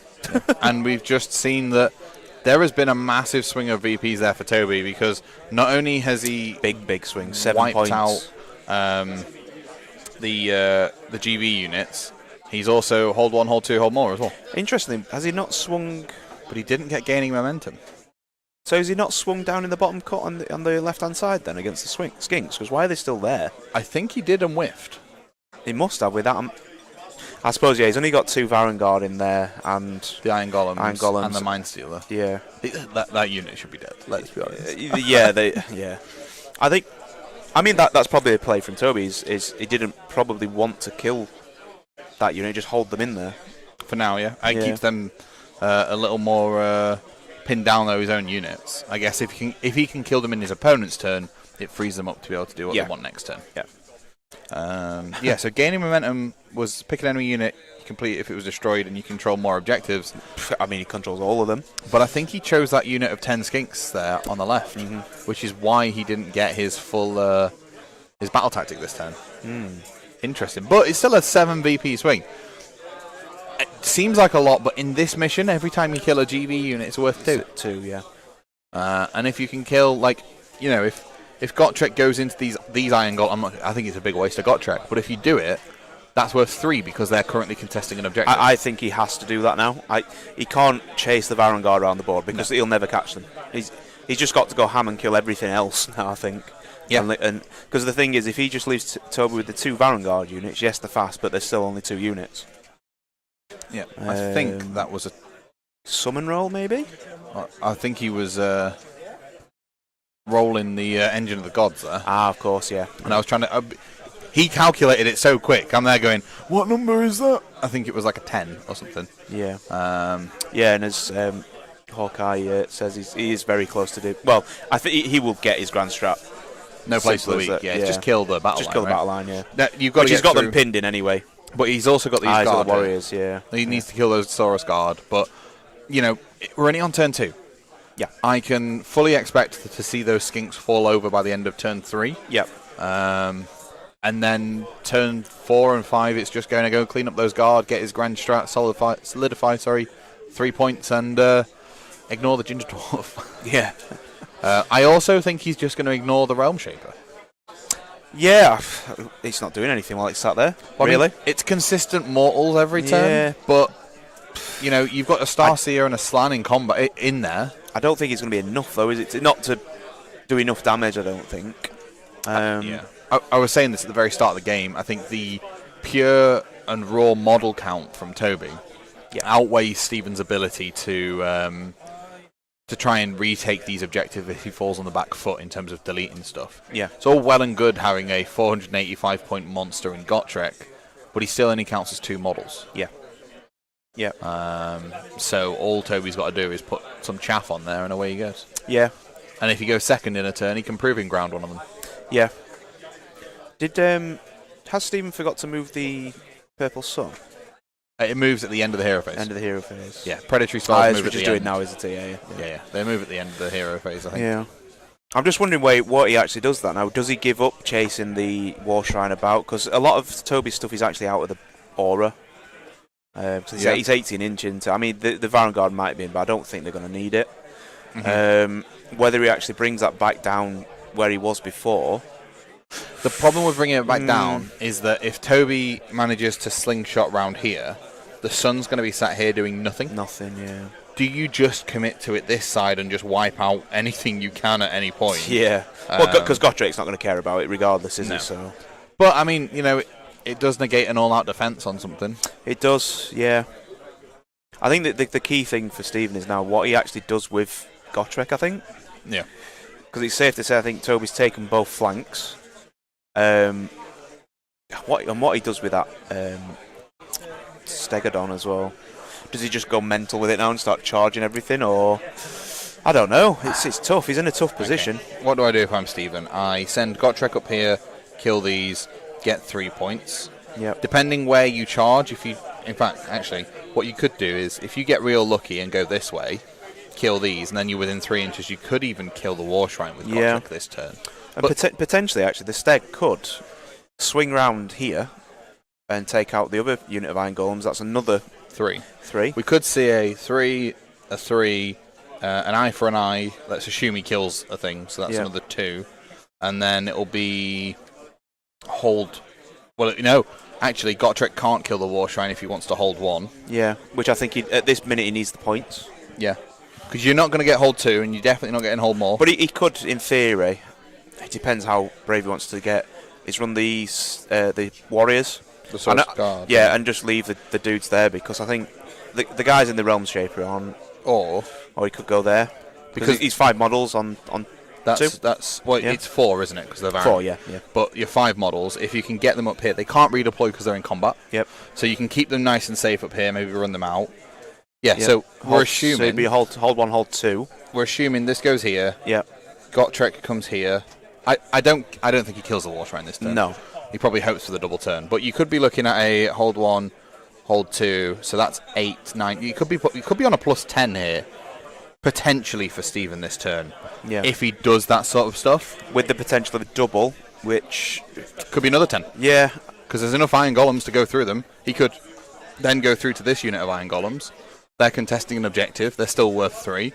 Yeah. Yes, it puts Gotrek on that back foot, but if you can get 20 points in 2 turns, it means it's now his game to lose, and Toby needs to figure out, right, how am I going to come back from this? Yeah. Because I think the thing is, I think Toby's almost baiting the units into fighting the Vanguard, which I don't think Stephen actually has to do now. No. He just has to go for all the galley vets. I think that's the only way he's winning this game. I mean, there's 12 points on VPs available from killing those Iron Golems at this point. Yeah. That's more than you see in some games. Even giving away, I think, the grand strategy and the Saurus Guard might even be worth the risk. Yeah, because I think it's the only way he's got to do it now. I think obviously, the more this game unfolds, the more times we see the change of like the turn and what people are doing and stuff will obviously affect where the best places to go are. But and it's easier for us having this top-down view as well to actually see these things. So yeah, definitely, it's being able to watch top down and look at stuff is. I've said it every time I do any live streaming. It's a strange perspective and a strange thing to say, but looking top down, I mean, we've probably all played TTS at some point and actually use it as a top down. Yep. It's a different perspective for where you stood playing it. Yeah. Because you don't necessarily see what we can see. Well, they don't see what we see. Yeah, I mean, if we take a look at the, this is a relatively close view to what Toby's seeing now, and this is a relatively close view to what Steven's looking at now. That's it, yeah. And the thing is as well, from where they're stood, distances, measurements are completely different to what we, unless they can physically, as we've just seen, map them out. Yeah. But you can look, obviously top down, you can see exactly what he needs. I think he's going to try and do that, what I think we've said. I mean, it's got a long-ass charge. It's going to be a 12, isn't it, if he wants to get anywhere? Yeah. But I think he's maybe piecemeal moving this. Yeah, potentially, yeah. So he's, doing move by move. That's it, yeah. I think he's... I've got one over there, actually. Yeah, it's just on the TO desk there, the bottom. Cheers, Kitty. I'm alright, thank you, Dan. Yeah, anyway. we get looked after at Sanctuary. It's great. Oh, I was just saying before you sat down, actually, the hosts here at Sanctuary are phenomenal. Yeah. The whole team at Sanctuary have the same mindset of everybody's here to have fun and chill out, and they do their best to facilitate that continuously. Yeah. Well, I mean, we even had a bit of karaoke last night from the owner, Rich, which was interesting, I'm not going to lie. I managed to see a video of that. That was good fun. It's... This venue is amazing. If you ever find yourself around the Sutton and Ashfield area, they're open Tuesdays, Thursdays, Fridays, Saturdays and Sundays. Come on down, have a look. And also, the Warrior Lodge tournaments are held here. Yep, and your own? My own tournaments are held here. We're all here. And the studio's here as well, so if you ever want to pop in and say hey, I probably live here most days, to be fair. Yeah. I should probably move here. Probably. Yeah. You should have probably took just residency instead. Yeah. Maybe kicked out the office upstairs. And can you imagine if there was hotel rooms upstairs? Well, hopes and praise, mate. Imagine. It would be great. I'd absolutely love like a 100 player event here. On 2 floors? On 2 floors. Hell yeah. I mean, I don't know if people have ever been to the old, or had the pleasure of going to the old Maelstrom. Right. Place. That was incredible because it was in 2 different rooms. Yeah. But it was so good. And funnily enough, one of the guys who actually used to work in Maelstrom works here. So there you go. A familiar face, yeah. What's better than having 1 room full of sweaty nerds? It's 2. Yes. Windows though, we have windows. Yeah. There is. I think even in the winter, those windows get opened. Yeah. I mean, if people have ever been to the old sanctuary, the old church, it's miles better because you don't freeze to death or you don't boil to death. Because they were the only 2 options. Yeah, that's all you had. Yeah, it's quite comfortable here. Obviously, during the heat wave, it was a little different, but they did their best to bring out all the fans. They were offering free water for people on days and stuff like that. It was, it's all the sort of things that just help. Little bits help here and there. It's exactly what you want for a venue, to be fair. Yeah, it really is. The only thing is I want it bigger. I want more. Don't we all? I always want it bigger. Oh yeah. No, I can imagine. If they had the space or the resources, they'd probably see if they could just buy the building, use upstairs, and then go for a full-on thing. I'd probably even look at turning all of the little around offices and rooms into RPG ones for like. That's it. They have they've got a lot of the RPGs and rooms. Sorry, that they can put stuff in. The terrain's amazing. Yeah, that's what Will said. The terrain is amazing. Yeah, Dave takes a massive, big pride in his terrain collection. And it's obviously not just the Games Workshop games. They've got a massive Legion, Star Wars Legion community down there, aren't they? Yeah. I love Legion, which is great. if you are into Star Wars Legion, we are going to start doing some battle reports for Legion on the channel, along with eventually at some point some Middle Earth ones too. I know you're excited about those. My favourite game, yeah. Oh, the best game. The graphic design for that game. game is amazing. The best game, Yeah. Whoever put the rulebook together and took all the photos, what a god. The Anyway, so we did see the Stegodon come up this way, which makes sense. Godtrek did move in here, and we saw a redeploy from the Golems that way. I think it's going to be a good 9-10 inch charge. If he gets Godtrek. there, yeah. So is this shooting from the Engine of the Gods, is it? This will be some wounds going off on the Sky Streak bow, Yeah. That it's got. Just, every little chip helps there, doesn't it? With a Varangard, yeah, We've absolutely. seen one of the Varangard removed through mortal wounds. Yep. Are these the blowpipes from the skinks? I think so, into the Mine Stealer, is Which you can't see, but we've had a retreat from these skinks down here. Ah, yeah, because they can retreat. Well, did they used to be able to retreat instead of fighting? They used to. Yeah, they don't do that anymore, right? No, not anymore. But yeah, they've just moved down here. It stops 3 VPs going over to Toby in Steven's turn. Yep. Which is huge. But I'm surprised he didn't retreat with the other units, to be fair, as well. Yeah. Maybe he's like, well, I can tie... Because I think they are within 3 of the Iron Golem there as well. So the Golems can't get to them to pile in, but it keeps them pinned for a turn. Yeah. And this Mine Stealer isn't going to be able to kill them all, I don't think. No, not with his mighty 5 damage. Potential. What a god. What an absolute god. He's going to make a fight last just to kill... just to kick him. Just be like, ha! Yeah. It's just a big cat, isn't it? It's a cute little cat. It is pretty funny. We watched Prey last night, me and Tom. Is it good? It's really good, yeah. If anyone hasn't watched it yet, go watch it. Is that's really the Predator film, isn't it? Yeah, yeah. Which sounds very strange. Really, really good. Good. I've just realised Stephen doesn't need to move the Stegodon up.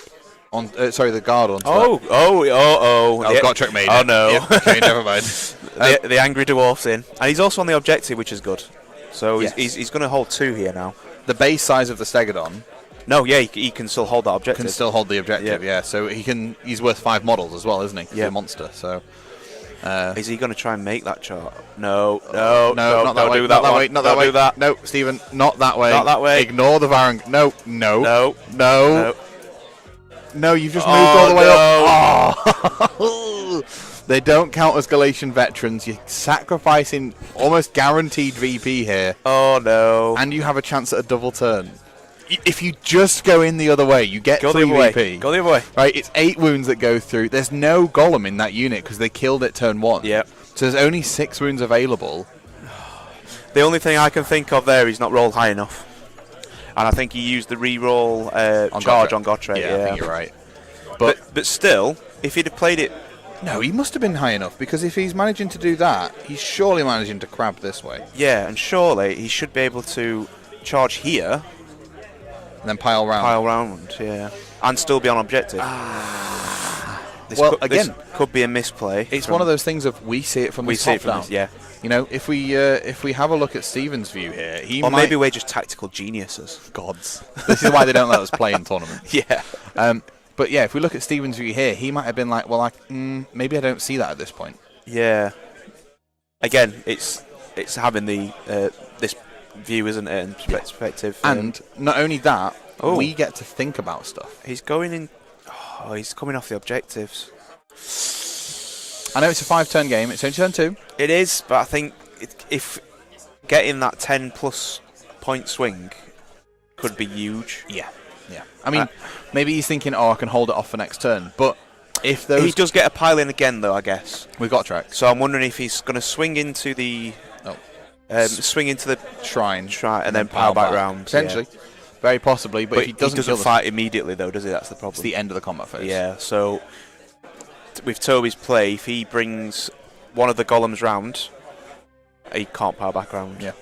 Which Toby will know that as well. Oh, yeah. So I think as you're when you are going second in a turn, don't rely on the double turn, but you've got a better chance of the double turn. Yeah. Or you've got a chance at the double turn. Yeah.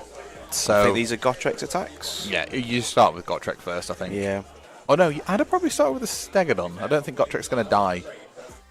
And let's be honest, he's probably going to be out of combat this turn, so he can just heroic recovery it all back. Oh, so he's actually killed the golems first. I Hey. think that was probably the wrong move as I mean, well. it's 2 VPs. It is, but it could have been more, a lot more, Could have been more. because he's now not going to be able to pile back down onto the objective. Let's see, he's got +2 here. Yeah. I mean, Toby redeployed them off the objective, He so did, they weren't yeah. contesting anyway, Yeah, which yeah. is fine.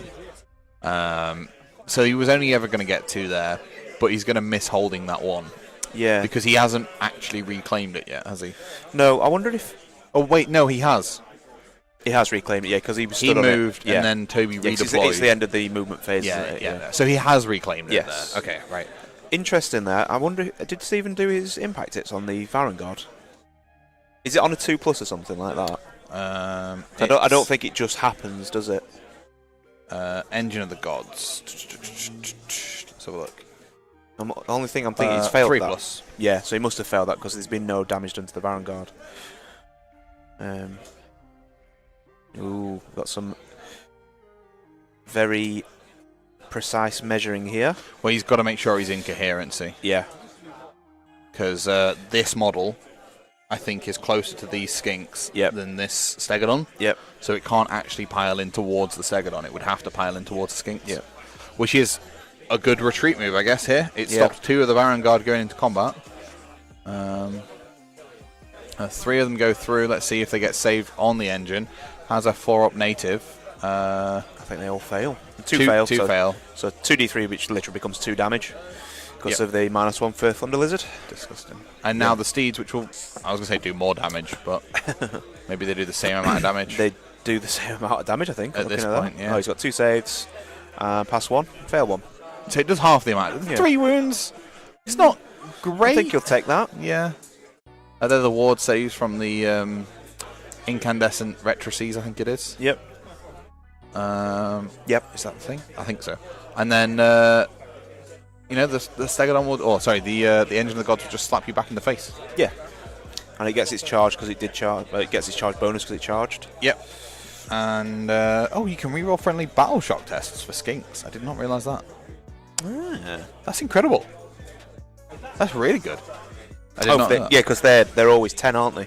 They always count as 10, is that right? No, you just re-roll battle shock tests for friendly skink units while they're wholly in 18 of the Stegodon.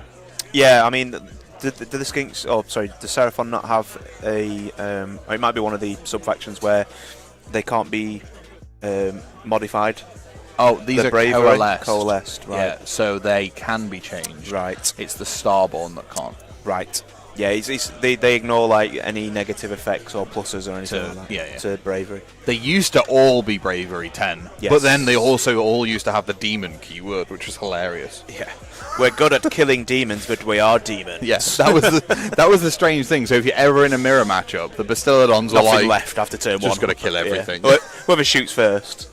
Yeah, I just find that a really interesting little quirk. If you didn't know that, if you've only been playing a little while, Seraphon used to be demons. But order demons. I mean, they're dreams, aren't they? Yeah.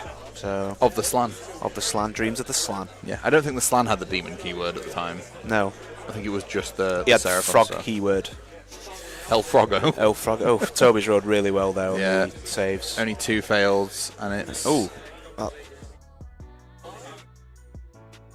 a failed wound there from the rest of the attacks going on So from the jaws. he actually only did 4 damage there, I think, by looking at that. Yeah, it wasn't. was One had not- 3, so they've got 5 each, haven't they, Varangard? Yeah, So 5 damage is done there, which is not it's not great. Not great. And it's actually made. Obviously, Toby's been able to remove the one closest to the skinks, Yep. so it now means they've got the capability to. Yep. So Toby's piling in with the War Shrine. Yep. I'm assuming to block off. Is this the Sorcerer? This is the sorcerer. Yeah. Yes. So he's obviously trying to take out Oracular Visions. Yeah. And does he? What does Toby have the spell for reroll hits and wounds? No, he has Mask of Darkness. Master Darkness. So on both of them. teleporties. Yeah, we saw turn 1 of the Mask of Darknesses get removed from shooting from the Bastiladon. Yep. And then turn 2, we saw one of the Mask of Darkness. And then we've seen this one hide and try and be safe as possible. Yeah. But yeah, he's trying to stop Gotrex's 3-inch pile in to go round Yep. with the War Shrine, and we'll see what happens there in terms of can he do the damage? I think Toby's actually had to get the app out to check what the War Shrine does in combat. Yeah. Because if it's in combat, you're losing. Let's be honest. It's got 2 clunking fists from the guys, I know that, and then the guy on the top has a little stabby dagger.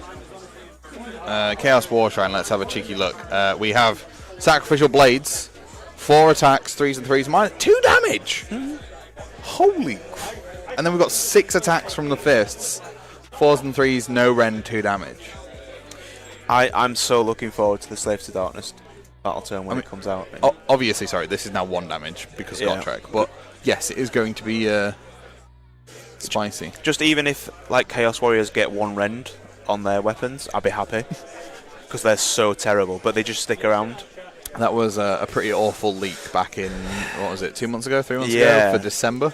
The new models look incredible as well. I don't like the Demon Prince. I don't like the Demon Prince. I'm sorry. You can leave. You can leave. That's fine.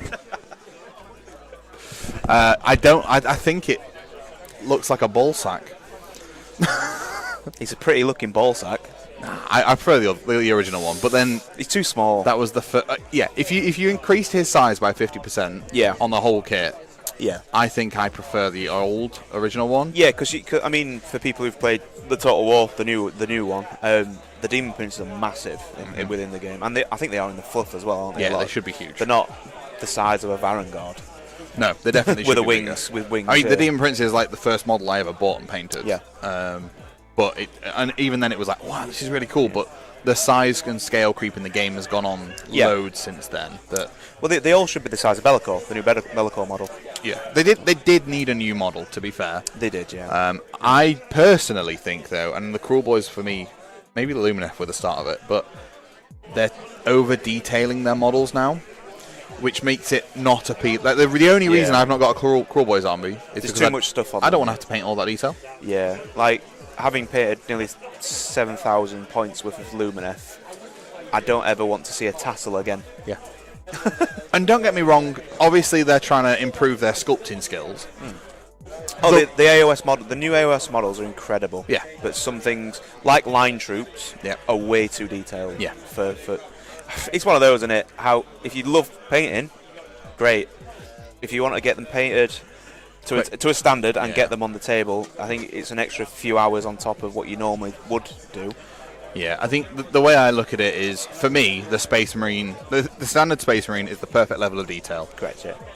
If you want to put the knives and the daggers and the pouches on it, you can do. Yeah. But for me, I don't, because I don't want to paint them. No. But I can crack out a squad of Marines in no time at all. Yeah.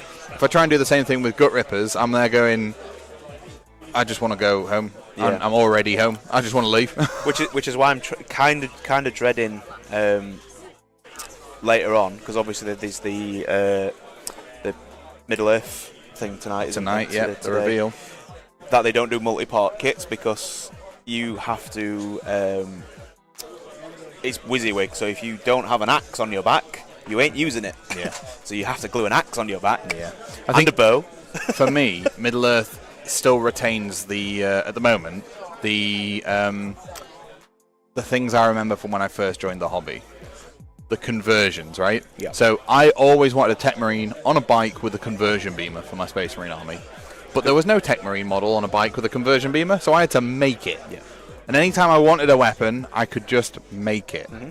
Now, it's very much a case of, we're not going to give you any rules that we don't sell stuff for, which I understand why, but it also doesn't encourage the conversions, whereas I think Middle Earth still does. You know, if you want axes everywhere, you crack on. Oh, into turn 3 priority. Yeah, so we've just seen the end of turn 3. Eye for an Eye, obviously achieved by Stephen because he managed to remove that unit of Iron Golems, and he got a single unit of GVs killed there. That is a big swing, though. From scoring 4 to 10 points, which we mapped out. Yeah.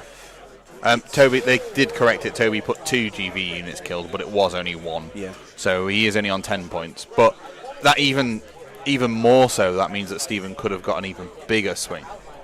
Oh, I've got to go and order some food. Oh, have fun. Thank you for joining me. No worries. All right, so we have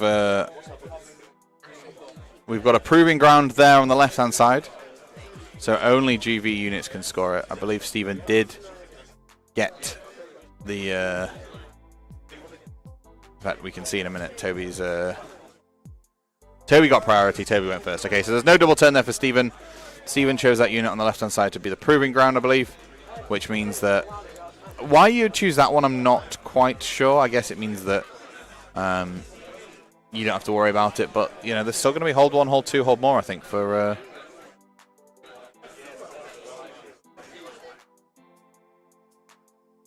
Toby. I've just realised, actually, Steven didn't score anything for holding objectives that last turn because there was a pile in here which put 3 units on, so there's now 6 models for Toby and only 5 models for Steven. This is huge.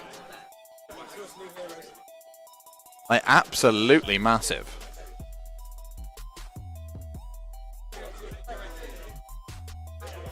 And, you know, Toby getting the turn here is really, really good for him going into turn 3. So let's have a cheeky look. So we're getting hold 1.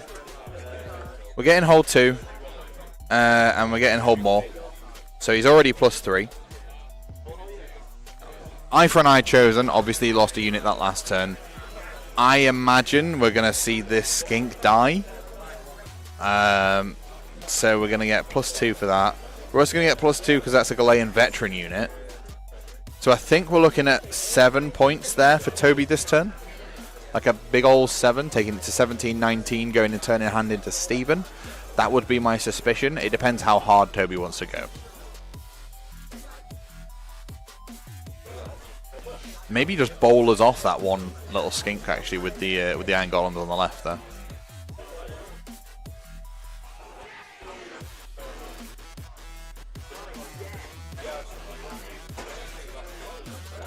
Some absolutely steppy of Dubs music here right now, playing in my ears.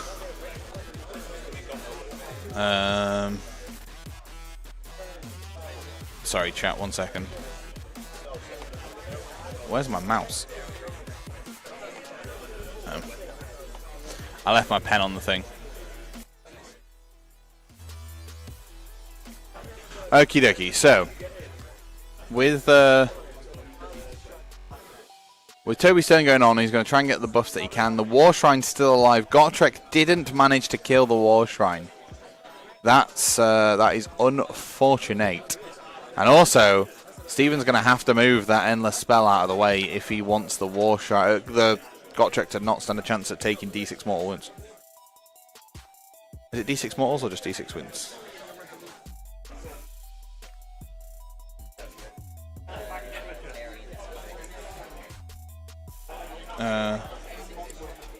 Oh, 1 mortal wound, sorry, instead. That's only 1 you can afford to leave. He's unscathed, you can afford to put him there. And he'll be absolutely fine.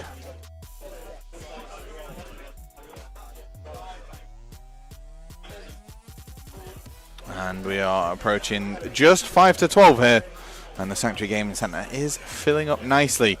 We have the AOS tournament filling off loads of spaces. We've got Yu-Gi-Oh! Players in playing a game. And we've got some other people playing things like Middle-earth, X-Wing, 40k, and... what's it called? Marvel Crisis Protocol. So there's a nice spread of games here today. Thank you very much for joining us here, everybody in the chat. I hope you're doing well. We are seeing turn 3 of table number 1, where we've got Toby Meadows versus Steven Mitchell. And we've seen a retreat coming in from the Vanguard just now, keeping them out of the way, I guess, keeping them on that objective, solidifying it in place. Because imagine if one of the Vanguard died partway through, that would absolutely suck.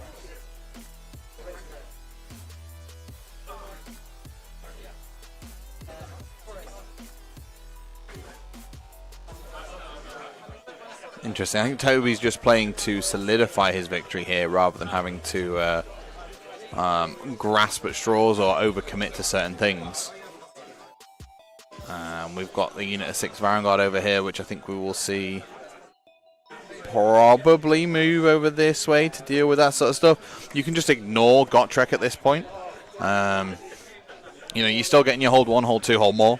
And I think it's just a case of go for your no place for the weak. Try and get that as much as you can. And try and deny continuous expansion.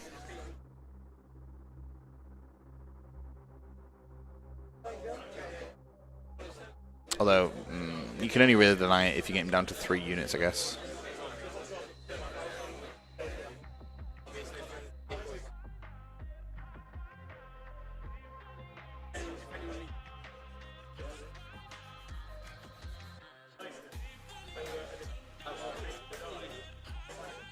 We see the Purple Sun move over to be in a position where it can possibly snipe that Chaos Sorcerer. That's the end of the hero phase there.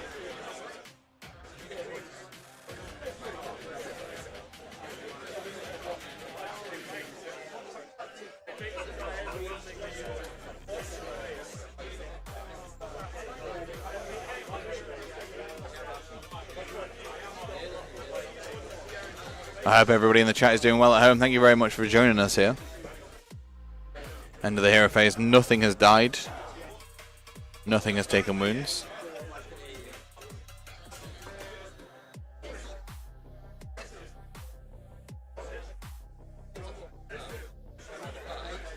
Maybe see a redeploy from the Saurus Guard here. Wouldn't surprise me if we did.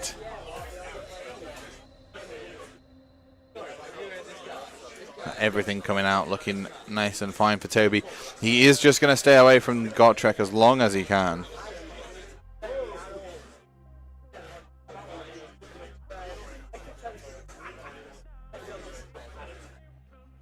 Keeping himself nice and safe. Moving the Iron Golems down to the bottom there just to make sure that they're solidifying that objective. Stay away from the little man. Sort of go, yep, you can have the War Shrine. We're going to see the fact that the Sorcerer is outside of 3 inches of Gotrek, so can retreat and run absolutely fine.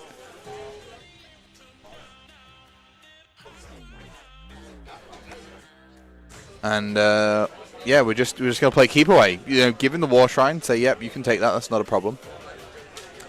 Might even see the War Shrine retreat. And we're gonna stay outside of 3. Just use the War Shrine as a roadblock here. And I think what Toby's doing is he's just trying to make sure that Gotrek has targets to go for over on this right-hand side of the battlefield up here. And keeping it up here because it's turn 3. Never stay in combat with Gotrek if you can avoid it. But, you know, we see a redeploy coming down here to put him more central, which is wonderful. But it does give the Vanguard an opportunity to go this way or this way if needs be. And Toby did leave this side of the battlefield with the War Shrine to move last to try and trigger a redeploy over here first rather than with Gotrek. But, you know, Steven's held his own. He knows what he's doing. And he's going to go off and see if he can do some damage. And just see if these Vanguard can make their way over here with a long bomb charge. You never know. You could see them fight twice, go into this as well. These guys come back into here because that was before the movement phase. They run over here. Eye for an eye is achieved, actually, because we've seen this skink get, I think, magicked off the table. And Toby's finished his turn 3 with relative... Oh, he's not finished his turn 3. He's just marked off what he's done. A GV unit killed and Eye for an Eye sorted to put him on 4 points earned so far this turn. And then he will, no doubt, hold 1, hold 2, hold more at least. Doesn't need to worry about that objective that Gotrek's on in the middle at the moment.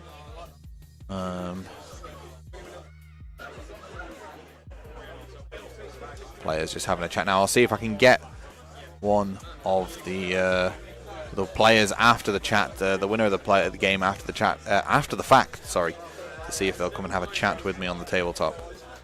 We've seen, you know, Toby being able to maneuver around the battlefield. He's identified his sort of threat. Being able to lift that Bastiladon turn 1, huge, like actually huge. And then being able to double turn 1 into 2. Really good, and then being able to win the priority turn 3 to prevent the double turn, again, really good. In an army like this with the Vanguard, you need to hit hard, hit fast, I think. And it's working out alright for him. It's working out absolutely fine. So, Now we're measuring some charges for the boys. Potentially kill another the GV unit. And measuring closest to closest to see where can go where.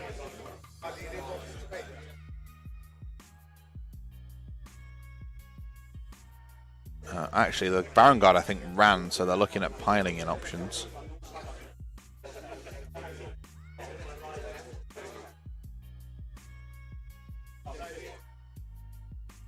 Which is going to be interesting to see exactly what happens. Which way he's going to go.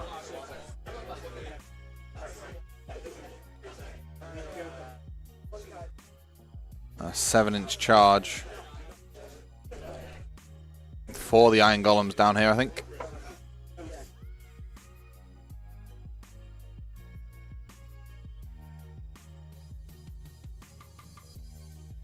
Straightening down that bit of terrain, causing us no end of issues in terms of the perspective of the camera.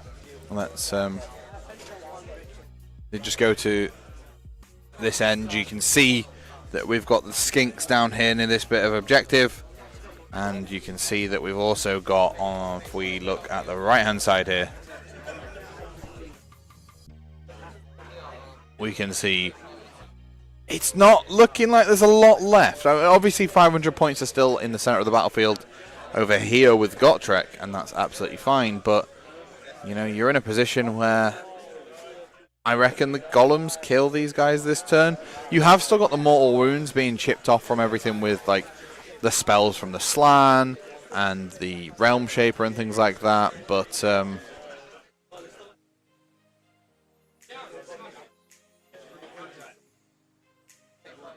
think that was the only charge maybe this turn. Yeah, no other charges coming in. A couple of skinks dying, not too many.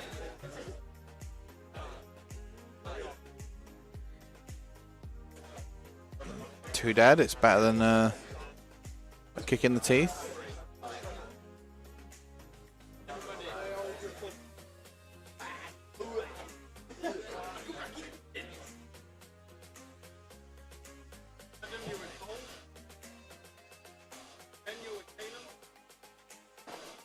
And yeah, we're just seeing, you know,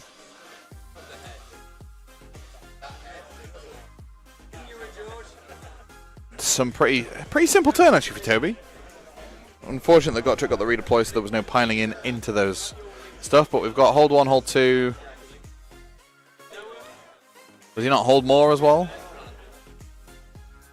Yep, hold 1, hold 2, hold more, and a Galean veteran unit killed with a battle tactic achieved, which means this turn a mighty 7 VPs there for Toby, putting it at 17 to 19, with Steven having a turn in hand. And Toby just nipping to the toilet, absolutely fine. Give me 1 second, chat.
whilst Toby did nip out and go and relieve himself, I decided to go and have a quick chat with Stephen to see what he was getting on, what his logic was. He was saying, lifting that Basiladon, having to fight twice with that unit.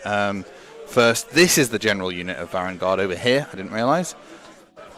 But he was saying, Gottrek's going to move this way. There has to be a big redeploy here from the Varangard, which could just help Toby out. Stephen's assuming that the Stegodon will lift those Unit 3 Varangard, which is absolutely fine. And then he'll get hold 1, hold 2. But I think it's a bit of an uphill battle here for Stephen. And he was saying, managing to lift that Bastillid on turn 1, really frustrating. Holding the priorities when he's needed to, really frustrating. Toby's game here is if he can just hold the priority for the rest of the game, completely different. Like I think it's in his hands. It's in his court. But a 6-inch redeploy with Gotrek into the Varangard was really good, because what Toby was going to do was 6-inch into here, then fight again and go this way with them. Outmuscle chosen as the battle tactic here for Stephen. So pick an enemy Galean Veterans unit that has any models contesting an objective marker. Marked as the Proving Ground.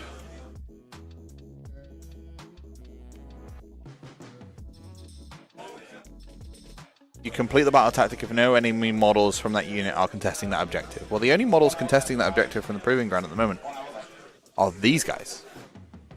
So he's going to have to do a slew of mortal wounds, I think, over there. And I'm going to have to deal with the camera. Give me a second.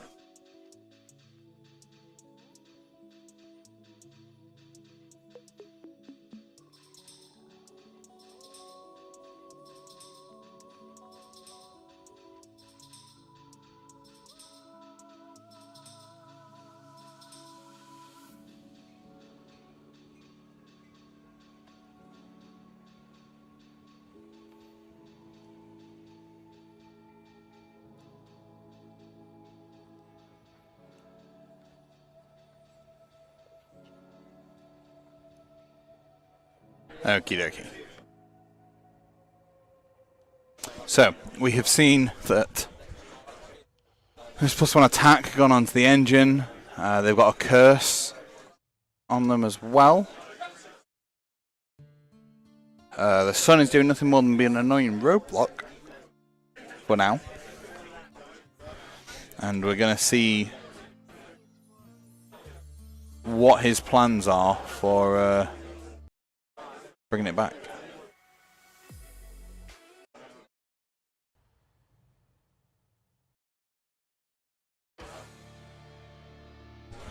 It's going to be mighty interesting to see exactly how Toby can solidify his win here and how Stephen can hopefully come back from it. It's definitely a different perspective looking top down than it is at the table. I've been in both situations today and managed to notice everything that's going on. If you guys are interested in Age of Sigmar, you can head on over to DicingDucks.com and see where we have some events ready for you guys to come and join us at. We have 3 Age of Sigmar events this year, 1 midweek in October. Oh, sorry, Hawkeye, you did ask, am I streaming the event in October? I don't know. I don't actually know. Because running and streaming an event is a lot to ask.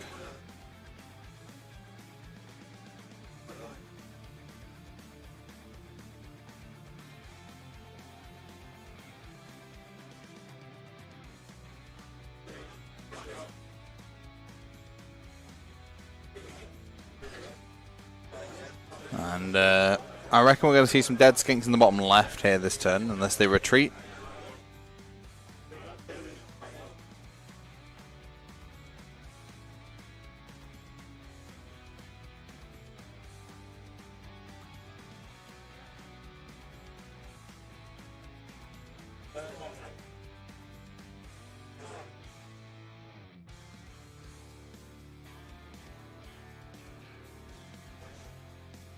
Stephen has told me that the plan is to lift these guys. If they don't big redeploy here, Gotrek will lift them.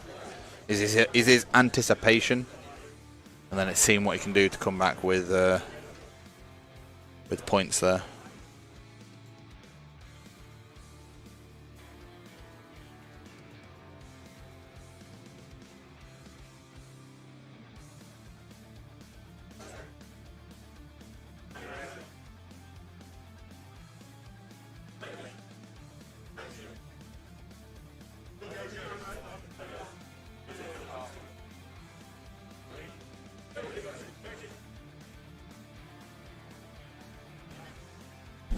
Oh, sorry. And we've seen some retreat coming in from the Skinks. Makes sense. Don't give up some GV points.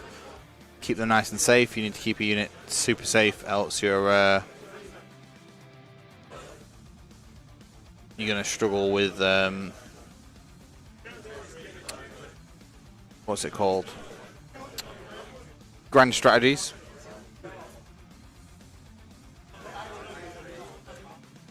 We are only on turn 3 here. So there is still a lot of time and a lot of play left in this game.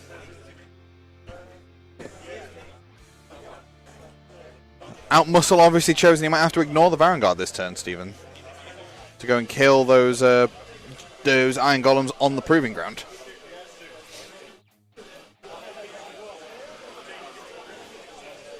I'll tell you what, if he kills those, they'll be worth 5 victory points to him, which puts him at a mighty 14-17 before anything else happens.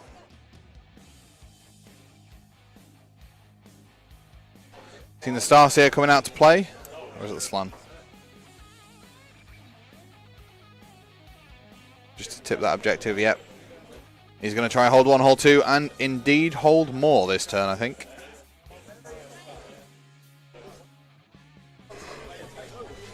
You could see an 8-point swing here for Stephen if all the stars align.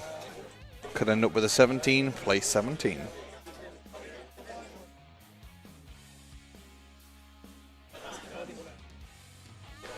I don't think I want that in my chat, I'm not going to lie.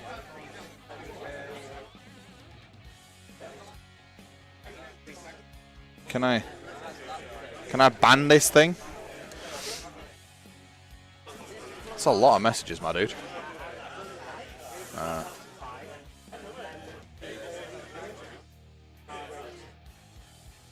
I can just remove.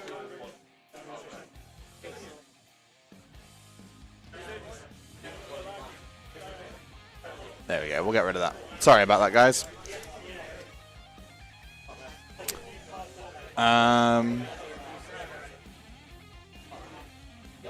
Starseers don't play, they just contemplate.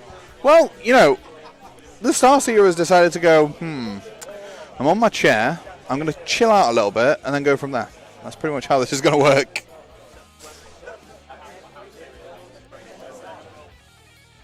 And we see the Saurus Guard go on to that. There you go, we have claimed that objective. 1, 2, 3, 4, 5. I'm pretty sure Stephen's counting on lifting one of those Vanguard, if not both of them. All 3 of them, sorry. Just see some mortal wounds coming out. Sorry, some shooting coming out here. Rerolls for days because, you know, Skinks. Huh?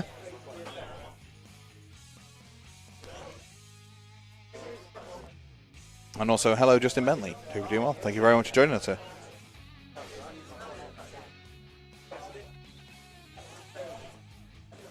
You think the Sears and Slans like tropical drinks? Well, they drink nothing but pina coladas, mate. Maybe a Long Island iced tea as well. Or a porn star martini. Actually, the Slan exclusively drinks porn star martinis. Clearly. Nothing but. And we see one of the Vanguard taken off there, making it 4 models there available for Toby, and 5, I think, on the, or maybe oh no, the little Starseer is next to the Star Priest. So, sorry, the little Star Priest is next to the Starseer. Bang. So there's more models on that objective now for Stephen, so he claims that one. So it'll be hold 1, hold 2, I assume, at the end of this. It depends if the charge comes in from the Stegodon. I think it actually is going to come down to that, which is fair play. If it goes through, great. If it doesn't, it's going to be difficult for him to Well, he's not going to achieve out muscle this turn if he doesn't get that charge, and it's also going to cost him a total of 5 VP this turn. So it's all about that charge. Hopefully he has a command point to remove, to re-roll that. And it doesn't look like Toby decided to redeploy there with the Vanguard. He's just going to tank the Gotrek spam. I think Finest Hour did go down on that general unit there, because why would they not? You're right, Buzz. You sure? Okay. Do you want to sit down and talk to me, or are you alright? Sorry? You don't want to. You got nervous. That's fine. You can be shy. Oh, not a lot of people watching. There's like 12 people. It's like less than this room. You're fine. And then we see the charges coming in. That is a fat... well, it's Gottrek's charge first. Hey, Gottrek's charge was fine. Gottrek was always going to be in there. They've got Finest Hour on them. I imagine they'll all out defense, try and keep themselves alive a little more. Steven's just going to be fishing for 6s there to try and get the D6 Mortals off. I wouldn't be surprised if we see just Toby decide to go, do you know what? I'm just going to smash you in the face. And then we see a charge. Oh, he did lift the Iron Golems with the last of the shooting there from the Sky Streak bow and stuff. So that's 3 VPs for 5. Yeah, it's going to be a hold 1, hold 2, hold more for Steven, I think, at the end of this turn as well. Taking them both to 17-17. And Justin, you are right.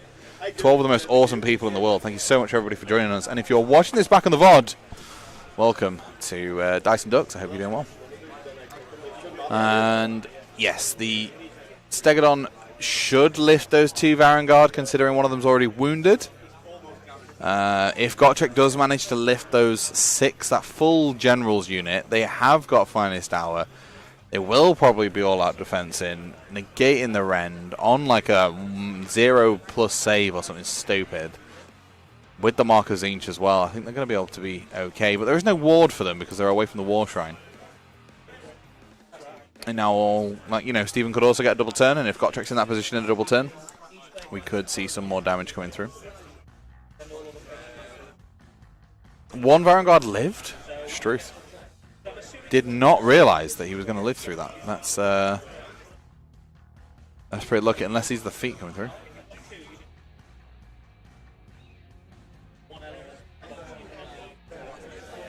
The Sphinx also counts as 5?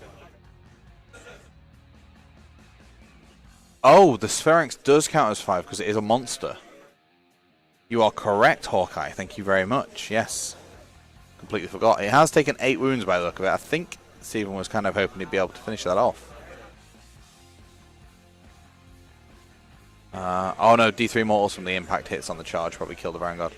Gotrek has managed to remove 1, 2, and a bit.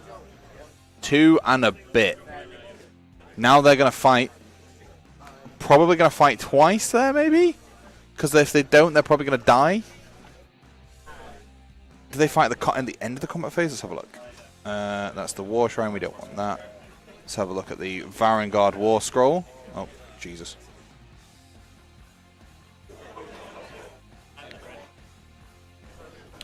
Once per battle in the combat phase, after this unit has fought for the first time, when it's your turn to pick, it can fight again, which means they can fight the last unit to be selected and then fight again before Gotrek fights again, because Gotrek fights at the end of the combat phase. These just go back into the pool. So the way that they work is, yeah, they can get 2 fights off before Gotrek gets his second fight off. They won't kill him, but they could wound him potentially, and you're probably best using it now before they all disappear, else you're not going to be able to use it at all. I mean, Gotrek could completely whiff his next attack as well, which is fine, and would be great. And we're just seeing the actual attacks from the Stegodon, I think, coming in now, seeing if they can finish off that single Varangard. And that is, I think, exactly what Toby's done. He's decided to not go with this unit down here. Instead, he's gone with these guys first. And then these guys will be able to do their shenanigans of piling in and piling round and stuff. Steven's done Toby a favour by lifting that at least one of those Varangard, because now Toby doesn't really care about coherency as much, which is quite cool. You could put with your pile-ins, you could put them like that, and then it's a nice little flower around Gotrek. And then he's locked in place. If he doesn't manage to kill them, and just manages to bounce, he could be locked in place.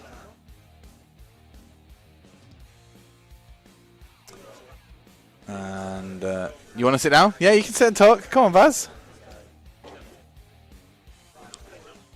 Bonjour. Bonjour, how are you? I'm good, thank you. How are you? I'm good, mate, I'm good. I'm joined by Baz Norman Jr., who is #1 Daughters of Cain player in the universe, I've heard. The universe. It's a big bloody place. The universe is a huge place. How you doing? You're good? Yeah, good, mate. Yeah, good. It's nice to have a weekend off, TOing as well, so yeah. You're not really TOing, you're just kind of chilling out and babysitting. And painting. And painting, yeah, you're just chilling out. You're Yeah. you're living your best life, mate. Yeah. That's pretty much how this works. So we've got Stephen versus Toby. We've got Seraphon versus Slaves to Darkness here. It's nice not seeing Archeon on the table in a Slaves to Darkness army. I know that sounds weird, but instead we see 12 Varangard. Yeah, that's rough. It's rough. Knight of the Empty Throne really coming in clutch, being able to make them heroes, which means they all get a... I'm okay, thank you. Which means they all get a Finest Hour on there as well, and they could all out defense, so they genuinely could be on a one-up save at certain points, which is quite nice. Marcus Inch, I assume. Marcus Inch across his whole army. Yep, rerolling ones. There's his list. Oh, yeah. Nothing but Zinch all day, all the time. 32 Iron Golems, yep. For 3-up save. Yep. If they don't move. Why not? And there could be something, and we've seen that obviously the Vanguard have gone over and have sort of done the flowering, if you like, onto Gotrek. And we're seeing he's taken 3 wounds so far. And Toby is indeed going to fight again. You know, he could get lucky and we could see another 5 be applied to the little ginger midget, which would be making his day. That's a whole lot of nothing. So there's 3 mortals. And I think it's 7 saves. And he's got to do some D3 damaging in a second as well, because if he rolls a 3, it's 2 flat damage. It's all 1 damage actually, because it's got It's not the Thunder Lizard's part of the army, which removes by 1. It just counts as 1. Then these are the steeds going in. Watch the horses do more damage than the actual dudes on top. That's pretty much how it works. And another 5 there from the horses. Makes those saves on a 4-up. Takes another 4 from the horses. 3 from the horses, sorry. And Gottrek's got to have 3-up wards. He's got 5 wounds left, I believe. 1, 2, 3 fails. So he's down to 6, I think. He's down to 2 wounds left, sorry. I think he's taken 6. 6, yeah. If Gotrek doesn't manage to lift these Varangard, and Toby manages to win the priority, It's going to be goodbye, Gotrek. I think we see a dead Gotrek here. It could even be from the bowlers from the Iron Golems. I'm okay, thank you very much, though. Because you know they do some pretty good damage with the Iron Golems. They're not completely garbage. Reroll to wound. Oh, he's fluffed the roll. Just 2 wounds, 2 saves. I'm rerolling 1s as well, Yep. so 1 goes... Oh, 2 go through because of the rend.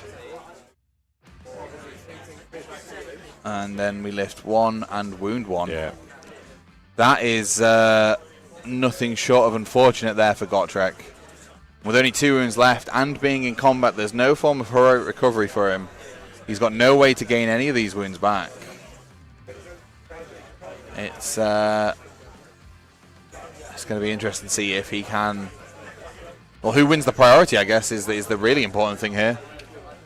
The Iron Golems have a bowler which can do an attack. Why not? In fact, they've all got bowlers. Hello, Christine. How's it going? Hope you're doing well. Thank you very much for joining us. It's a shame you're not here in the tournament, but I appreciate you stepping in nonetheless to give us a watch. And priority goes to Toby. He keeps it again on a 5 versus 1.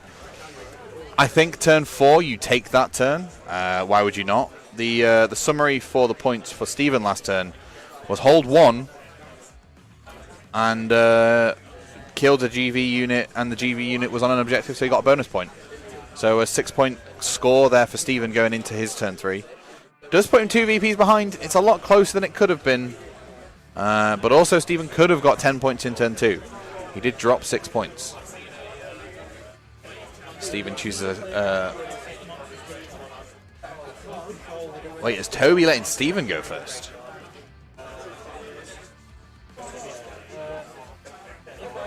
Really? There's a finest hour there going on to Gotrek. Obviously, he's only got 2 wins left. It makes sense.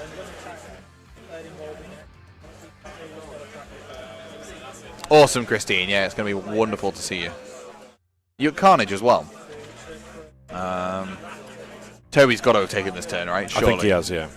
Only 2 wins left on Gotrek. Yes, he's going to be on a 3-up save innately, but you know, if you can get those Iron Golems moving over that way, just throw some bowlers at him. I know it sounds ridiculous, but if you even chip 1 wound off him with those, you know, 2, 4, 6, 8 dice going into him. Okay, if you chip 1 off him, it puts him on 1 wound left. I imagine the War Shrine's going to move up and be in a position where he can give a ward save over to the Baron Guard.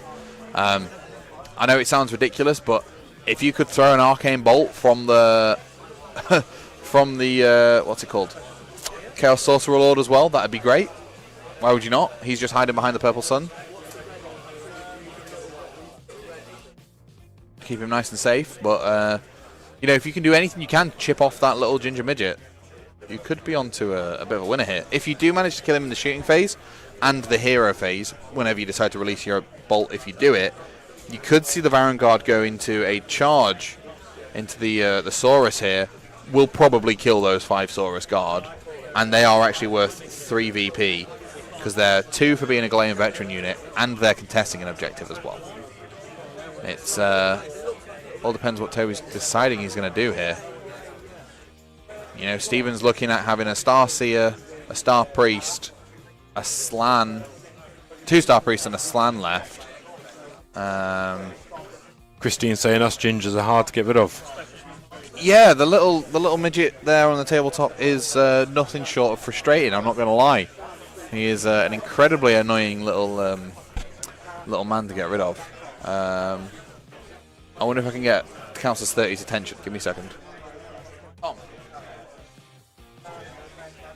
I'll throw something at him.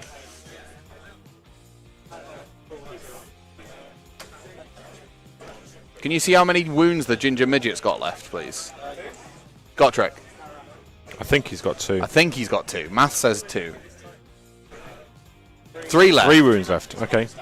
3 left and Finest Hour. Yeah, Finest Hour would make sense. 3 left. It's one of your pens. 3 left. Okay, not 2 left, 3 left. Which is, I mean, it's a lot more reasonable. Even more reason you probably want to get some bowlers in there if you can. Just chip damage in it to try and get rid of it. Yeah. Toby,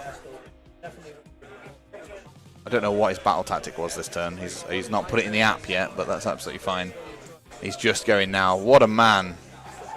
What a man, what a man. That's in my head now. Great, thanks. Thanks for me. Yeah, priority rank first. Makes sense. 100%. He lost 2 points earlier on for not gaining momentum, which is unfortunate. And desecrate their lands chosen. Choosing a bit of terrain. No, I've got Baz helping me on commentary at the moment, Christine. I've had a total of 3 different people so far today on this one game. Had Mark Ward join me at the very start. Then I've had Dan Buchanan, and now I've got Baz Norman Jr., number 1 Daughter as a Kane player in ever existence. At the moment. Ever. Just period, ever. I'll screenshot that. What, that voice? You'll screenshot that voice? Yeah, yeah, do that. That is the best thing you could have done. Screenshot the voice clip. Christine's saying she's at the Warhammer World event next weekend. Is it a singles event next weekend? I think so, yeah. Well, good luck, Christine. I haven't played at Warhammer World in over a year. It's been years for me. I think 8th edition fantasy. The problem I've got with it is it's 70 quid a ticket, and you can spend less than that anywhere else and get a better, the same experience for me. But saying that, I'm going to War in Heartlands in November, and that's £70 a ticket. But I've heard good things about Heartlands, to be fair. Yeah, I mean, don't get me wrong, it's the home of Warhammer. I completely appreciate it. Like, it's got a premium on its head.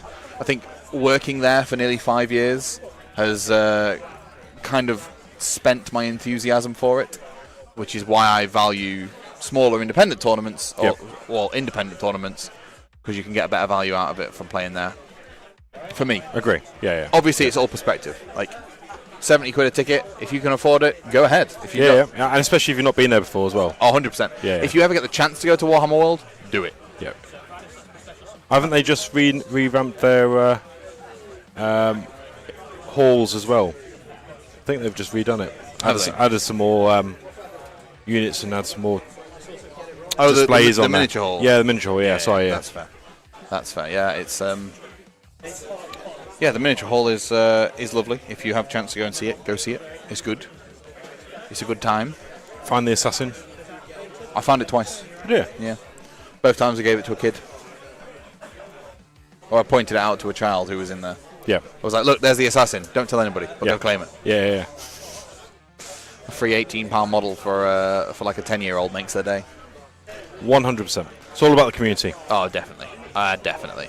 So we saw a Mask of Darkness come in and fly down our cheeky little Sorcerer Lord down here, keeping him safe from anything that needs be, but also putting him in a position where I think he could, if the Varangard live, maybe they can get Mask of Darkness next turn. Yep. The bowlers, I definitely would have moved the bowlers into a position where he still can. You've got a 5-inch move and an 8-inch reach. I reckon you can get them into a position where you can throw a couple of them in.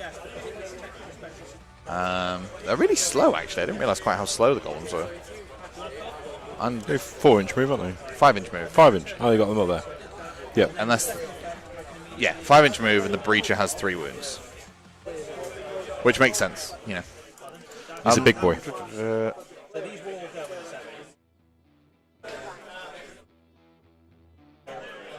Oh, your daughter's a cane in the cabinet, Christine. That's fair. How many command points is it to rotate a piece of terrain? 4? I think it's 3. 3 or D3 plus 1. Yeah. D3 plus 1. Yeah.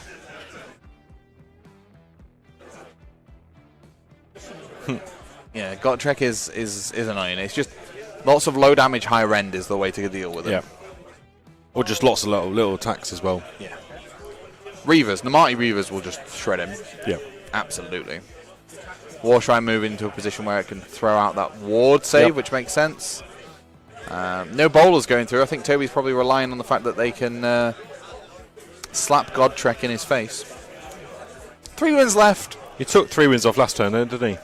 He took a total of 5 off him, Oh, okay. Yeah. but over 2 attacks. Yeah. And you can't. The Varangard can't attack They twice can't. now. They can once per game. Once per game, but I think Oracular Visions has gone off. So that's plus 1 save. Yep, so they're super duper safe. Yeah. Reroll them ones because they're markers each. Have a wonderful day, Christine. Look after yourself. And an all-out defense as well, so they'll Yep. be on back to their essentially having Finest Hour, but not. Remember, they did have Finest Hour, so they were getting +1 to wound as well. Yes. And in fact, we just see the retreat, which is also acceptable, right? They retreat, they can pile in 6, so they can pile into that unit of Saurus Guard, Yep. get 3 VPs nice and solidly. You know, there's definitely a world where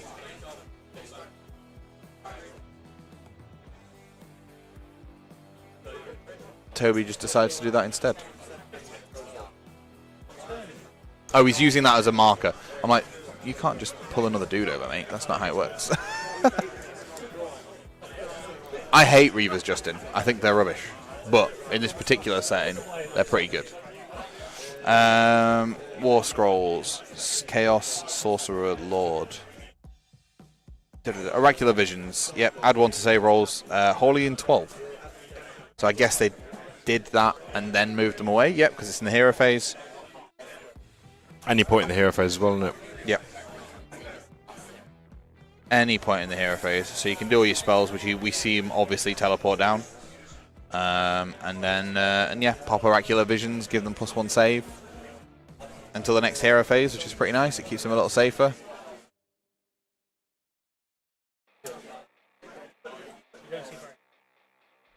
Redeploy coming in there from the Saurus Guard. Assumed he redeployed 3, because that's 6-inch gauge. Should keep it out of 6, but I think Steven needs to be careful because there is probably 6 inches there if he doesn't move that one there.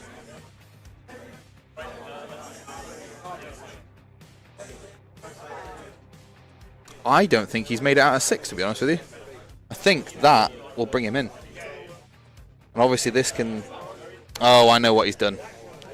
He's piled in this way because this one has to pile in towards Gotrek. Yep. Or end closer to Gotrek. So you're actually going to end up with one maybe 2 of the Vanguard at the best into those Saurus Guard, which is unfortunate. It's one of the downsides of piling in versus charging. Obviously, charging, you can just throw yourself right in and Where you want to as well. You can go direct exactly it. where you want. Yeah. Mind Stealer's going in. Yeah, I don't actually know how many wounds that Stegodon has left. Its wound marker is down here. And while the markers are great for the players, they're awful for me. I imagine we'll see the golems go into these 4 skinks and try and pick up 2 VPs from killing that GV unit as well.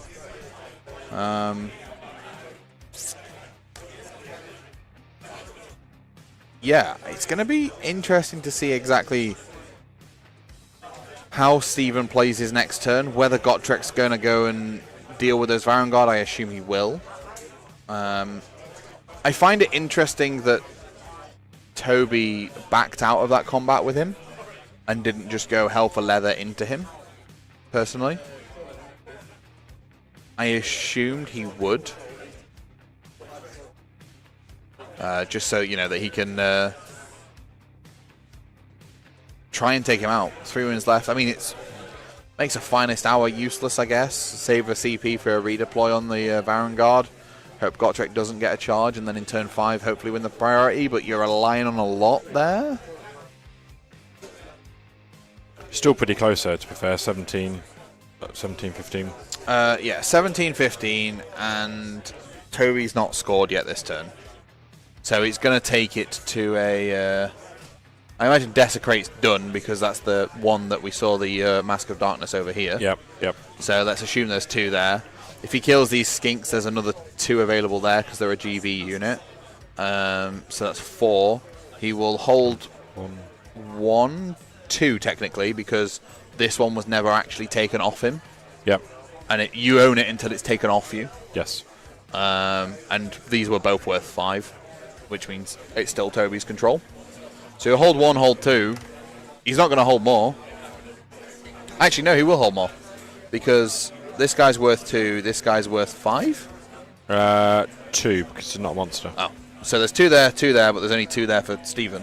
Yep. So he's actually going to get 1, 2 more. So 3 from that. 2 if he kills those units. 2 for his battle tactic. Just measuring in some distances. They're just trying to see who's closer there for that one going in. I actually think it's Gotrek, which is... Yeah. It's like a 4 inches, is it? To Gotrek? Yeah, he's not wanting to go into Gotrek, that's the thing. Yeah, no, he's he's wanting trying to make sure that he can stay equidistant because he has to. Oh, it's getting technical now. Well, it will do. These guys are both 3-0. Yep. They're both playing for the 4-0. Do we know who won table 2 between Andrew and his opponent? Andy and... Yeah, Andy Hughes. Andy Hughes won. No, it's a draw. It was a draw. It was a draw. 27 apiece. Like a dead draw. Dead draw. Both got 4 battle tactics. Both got their grand strats. So you might end up with potentially 2 people in a position where they could be vying out for the top. Correct. Good game. Wow. Really good game. But so one of them... I think it was Colin. Colin and Andy. One of them will be playing the winner of this. Correct. Who it is, we don't know until we do the draw. Nope. Actually, well, no, it depends on VPs. Whoever's had it higher in the ladder, right? It will do. That's how BCP will work it out, Yeah, yes. yeah. But no, it's a good game. Good game. To be fair, Colin would have had it if he chose Desecrated Lands, got overexcited with killing Nagash with long strikes, as you would do. And he had 2 Fulminators, and all he had to do was move the 2 Fulminators and make sure they were tagging a terrain piece, wholly or partially, in the enemy's territory. And he didn't. No, he got overexcited. As we've all been there, done Everybody it. has, yeah. Yep. As you would do, you've taken off 1,000 points, or 980 points of Nagash, aren't you? So 995 now. 995. Yep. Ridiculously expensive. But he brings hell of a lot to the table, though. Loads to the table. But is it 1,000 points, though? Debatable. In Nighthorn, possibly. Yeah. In the other ones, hell no. No.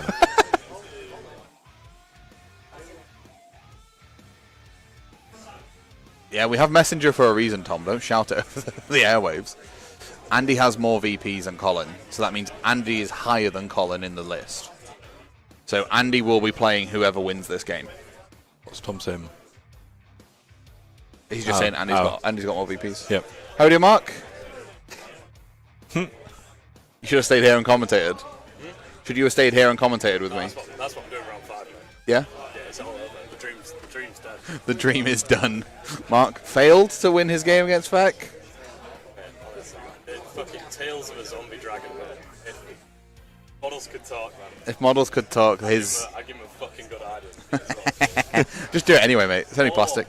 4 wounds to a Terrorgeist. 4 wounds to a Terrorgeist. That's Jesus. all he did. He was finest Howard and Titanic Jewels, and he did 4 wounds. And when he's locked in combat, you lose a lance ability. Yeah, so that was on the charge as well. Oh, rough. Did 4 wounds. You got some Warrior Lodge dice, mate. They roll good. Oh, they're in there somewhere. Are they? Somewhere. Yeah, somewhere. He's just digging. All right, so Toby has, I think, finished his turn relatively simply. Hold 1, hold 2, hold more. Didn't kill that unit of skinks. There's 1 left down in this bottom left-hand corner, so he's not had the 2 VPs for there. Did also get Desecrate for a nice 5 points. You got a solid 5. That's 22 plays 15. It's unfortunate they didn't get a little bit more there. Obviously, the Mind Stealer can't leave that objective. If it does, the Stegodon takes it over. So at the moment, he is still retaining control. And now it's on Steven to decide what he wants to do here. He's already used against the odds, an eye for an eye, and out muscle. He could... Oh, he can't Desecrate because he can't teleport because he's Coalesce, not Starborn. What else are we looking at here, potentially? He's already used eye for an eye. Have you used Barge? He's not used Barge, but he doesn't really want to Barge, considering territories in this mission are back here. I think Toby will use Barge next turn. Yep.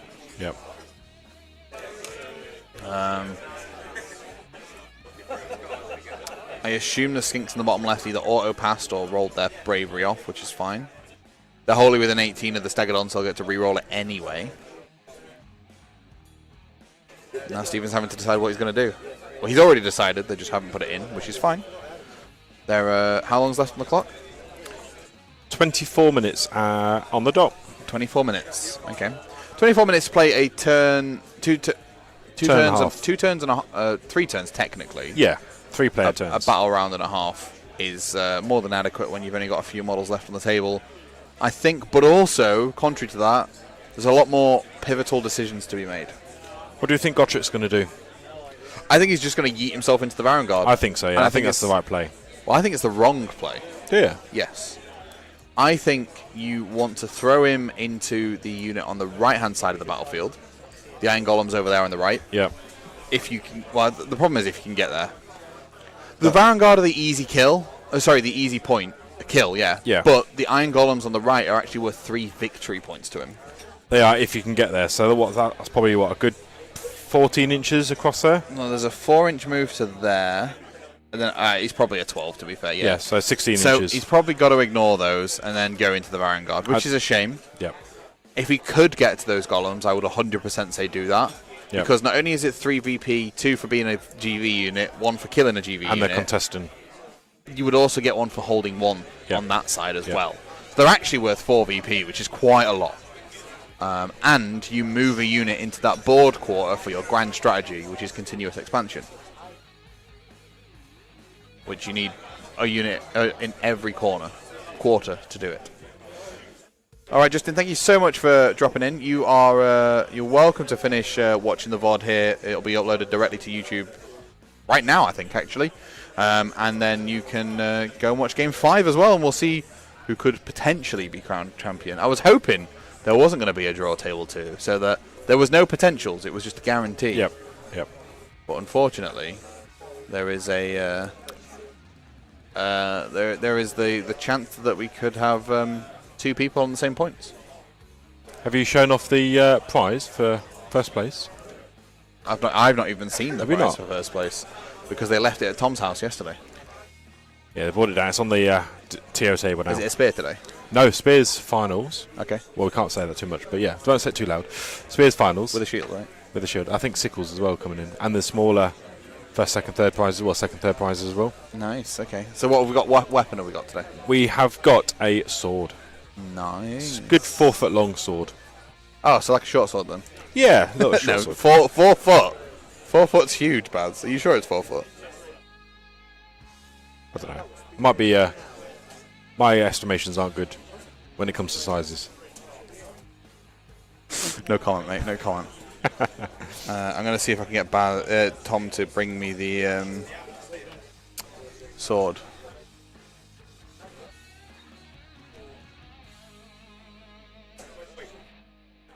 We want the sword. Want the there we go. Could have just shouted, to be fair. Yeah. Could have just shouted it. Especially with Speckles is there. Oh, it's actually relatively large, isn't it? I told you, eh? Yeah, it'll do. It'll do.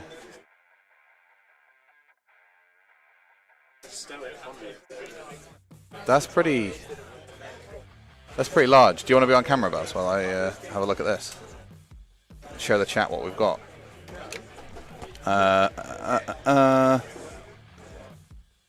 Hello, chat. Hello, This chat. is going to come up as Mark. It's not Mark. It's Baz. I just haven't had time to change it. This is The sword. The sword that first place will win. Yep. It's pretty big. Bigger than mine. At home. I've got a small sword at home. And then the final is a spear, a shield, spear, 6 foot. A 6 foot spear. So as tall as me spear. Yep. And then... Sharper than you as well, probably. Maybe. is it an actual real spear? On a bed. Okay, on a you're 3D forging it printer on bed. a 3D printer. That's fair, that's fair. It is really cool though, gents. We should have had this here the whole time. Should mount it. Yeah. Maybe we should get Joe to build one, yeah? Yeah. Be careful. Just feel sorry for the people going back on public transport on the way home. Yeah. I think that's what the plan is. Going to go back on a public transport, 6 foot spear. Can you imagine it? God, I'd only come to this tournament if I had a ride. Just on the off chance that I win. Just on the off chance. So, I don't know what Stephen went for with his battle tactic, but we've seen one of the Vanguard die to a series of mortal wounds, and we're seeing some movement coming in now. Staying away from the Vanguard with those Saurus cards. Gotrek's moved up. I think we're just going to see these guys die this turn. Yes. And then it's going to be turn 5 to see what Toby can do with what he's got left. I reckon this Skink's probably going to die. So there's another 2 points for a GV unit dead. And then I actually think Toby's best plays here are to redeploy, an inch redeploy. Oh, that's so unfortunate. Oh, was it cocked? I think it was probably a cocked dice. Possibly. Which is why he's re-rolled it into a 6 inches. That's going to save the Vanguard from Gotrek. From Gotrek, but not if he the can get Saurus. through there. Well, it's a flat terrain piece there, essentially, isn't it? Yeah. Interesting. It depends which way. I was going to say, which way do you want to go here, Toby? I would suggest going this way, personally. Actually, no, don't. No, because you're not going to be able to get as far away from Gotrek. I don't think. It's better to go away from him, or towards him. To be fair. Here we are. Spare model coming out. It's a test and piece.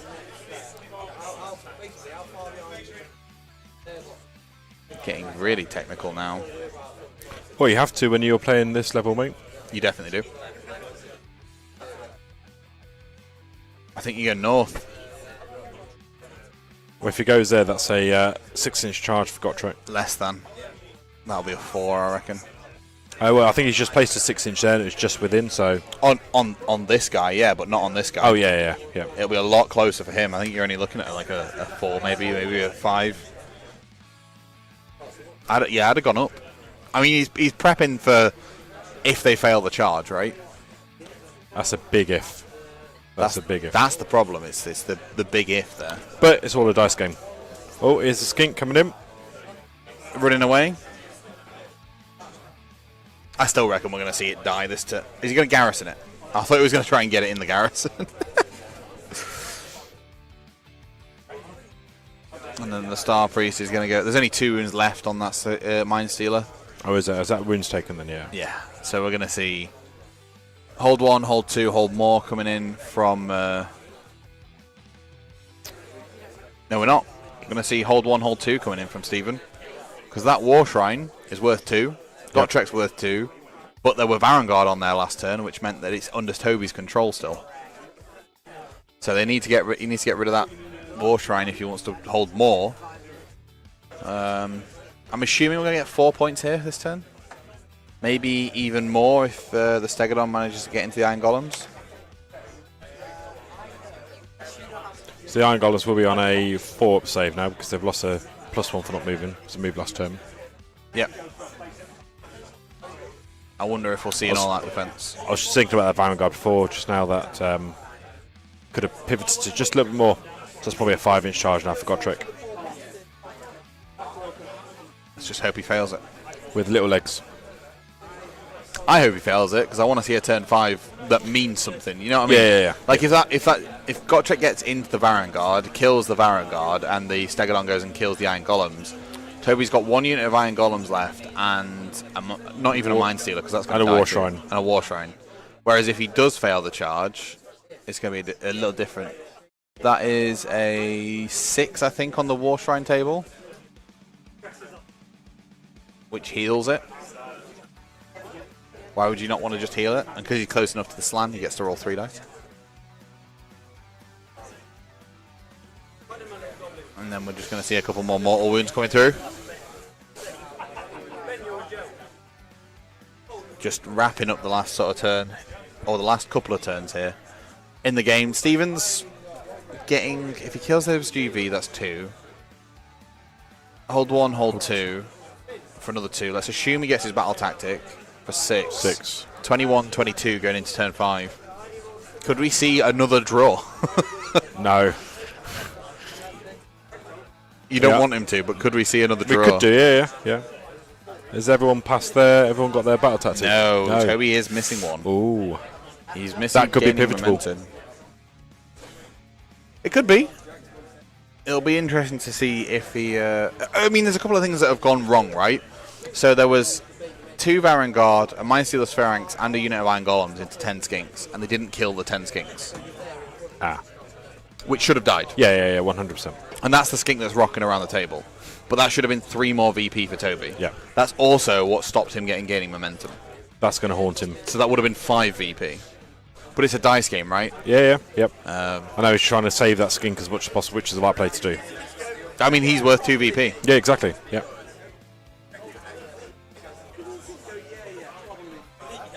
And there's some... there's summoning.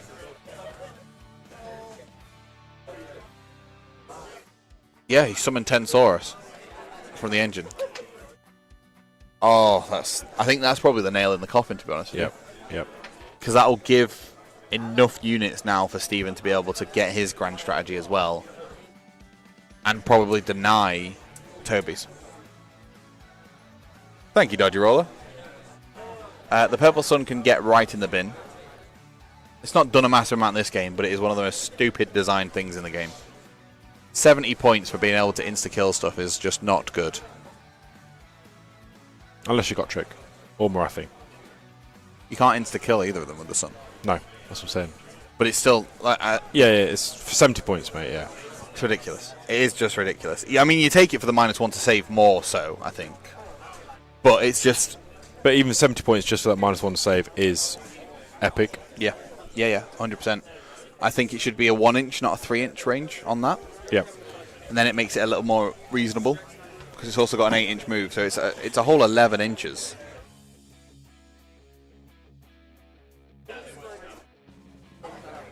You're right. It's a whole 11 inches. Are you both laughing at the fact that I said it's a whole 11 inches? And they repeated it 3 times. Yep. There you go, chat. Confirmation. But we did say we do overestimate it, hence the 4-foot sword or 12-foot sword. No, that was actually about a 4-foot sword, yeah. tip to tip. Yep. Family channel. No, this isn't a family channel. Is it not? Oh, okay. The fuck is it a family channel? I've had to be family friendly for far too long. Fair one. Literally 6 years. Hello, AOS coach. How are we AOS doing? coach is in the house. Let's go, Toby. I think it's going to be really difficult for Toby to come back from here. He's probably relying on turn 5 going his way. Yeah. And relying on a couple of things living where they shouldn't live, and a couple of things dying where they probably shouldn't die. Oh, Gotrek does in. make the charge. Yep. Stegodon's in as well, along with the Sking what's that one there? Starseer. Starship. Yeah, I reckon Gotrek kills these. Yep. These guys are dead for +2. Yep. We're going to have this dead because it's only got 2 runes left. So that'll be hold 1, hold 2, hold 1, hold 2. Yep. So we've got 4 VPs. Whatever his battle tactic was, he didn't choose it in the app, unfortunately. But Iron Golem's bottom left worth 2. That's what the +2 is. Oh, yeah. So that's 4. So 5 VPs probably this turn. Yep. 6 VPs, sorry, because of this one as well.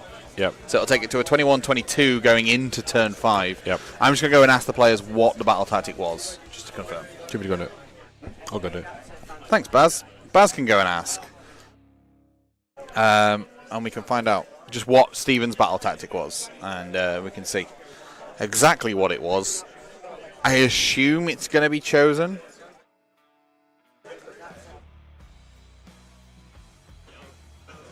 This one's mine. So the battle tactic for Stephen was this one's mine. The Slan to kill the Mind Stealers. Yeah. On 2 runes. I mean, the Slan's only got 6 attacks. They are at rend -1 though. There's your lightning. Yes. This could be huge. Slan's going to have to do some physical work. If the Slan doesn't kill this Mind Stealer, you know, it could swing the game. Yeah. But those summoner, those 10 Saurus Warriors has helped massively. Massively huge. Yeah. It's And being able to do that late game when it's so close is huge as well. Remember when Gotrek was the filth, just how quick the game moves on. He's still filthy. He's 485 points of get out of my yard. Yeah. Rerolling hits, rerolling wounds. 3-up ward. 4-up save. It's not even a ward, it's an ignore. So Harridans don't actually go through it, because Harridans ignore ward saves, don't they? I think it is a ward. No. Is it? No. 3-up ignore. It's a roll a dice each time you allocate a wound or mortal wound to this model. On a 3-up, you ignore it. Okay. Sorry, So it's negated. It's not negated. even a ward save. It's negated. Have they FAQ'd that to be a ward save? Surely. Because the Harridans ignore wards, specifically ward saves, don't they? Yep. Oh, the Incarnate is also rancid. There's not that many of them here this weekend, actually. I think there's 2? 2 or 3. Just see Freddy's Incarnate go into 3 Magmadroths. Yep. Or, sorry, Louis put 3 Magmadroths into the Incarnate. Yep. Bouncing wounds back on a 4-up as well. Oh, branding ward. Yes. Yeah. Or warding brand. Yeah, One or the other. The city's Hallow Heart spell that goes on a 4-up, you take wards back. Here, have it back. You can do 200 wounds to that, and it can return 50% of them quite happily. Yep. With no max wounds yet. And with no repercussion as well. Ugh, disgusting. But Freddy's a good player. Oh, that's the Iron Golems lifted. Oh, that makes sense. It is a ward. All saves like that are wards. Where does it state that, though? Like, on like the new Ideneth book, it's a 5-up ward save. Yeah. Like, it specifically states ward save. GW are incredibly anal when it comes to, like, wording on stuff. Yeah. Not as... I mean, they could be tighter, let's be honest. I But, agree. There could be more clarification around wording. yeah, but this document is a relatively new document. It was only uploaded last month. And it doesn't say ward save. Has Kragnos got a ward save? Yes, the shield. I want to see if the wording says that. Yeah, this unit has a ward save of 6 plus. Nagash has a ward save of 4 plus. If you can give me a page reference, Hawkeye, I will happily have a look. But they specifically state ward save. The shoulder plate doesn't state ward save. No, negated wounds on 3-up. Yeah. So I'd absolutely love to see. I'd love to be wrong. I would love to be wrong, you know? Again, it's that rules clarification and that wording from GW that they are infamous for. Yeah, everything's written with a purpose. Yes. Although the purpose isn't always clear.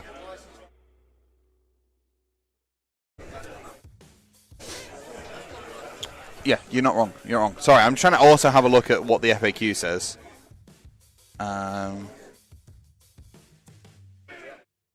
Some So abilities. I think Toby's one priority. Let's take. Oh no, it's not. The No, they're just finalising Yeah. the stuff from last turn. Okay, there is an FAQ. Some abilities allow you to roll a dice to attempt to negate a wound or mortal wound, but the roll may have a different effect depending on the score. yeah. Are these ability wards, and is the roll a ward roll in the FAQ? Yeah. Not in the core rules, but in the FAQ. In the FAQ, what's their answer? Yes, it is. So Okay. technically, Hawkeye, you are correct. Yep. However, GW should fix the war scroll Agree. to say 3 It's a plus ward. Yep. Yep. It also saved them about, I don't know, 2 sentences worth of, or 2 short sentences Text, worth of yep. rules. Every day's a school day, mate. It is. 100%. Yeah, oh, definitely. I'm happy to be wrong in that instance. But, yeah, we see... You're not expected to know everything. No, definitely not. I think Toby did win priority, actually. Give me 1 split second. I am just going to nip past you, Baz. Okay. Toby's won priority. What's he going to do? Yes. So Ben's just squeezing past me to find out what Toby's going to do.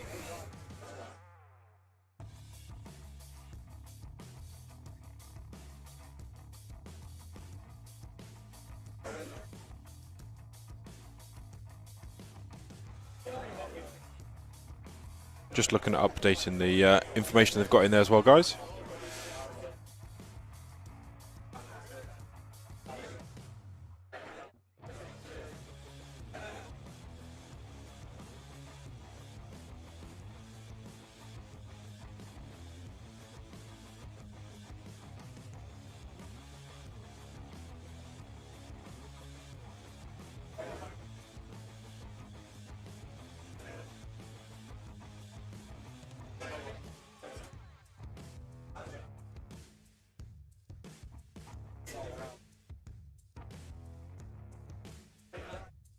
Toby won it. So 2022 going into turn 5.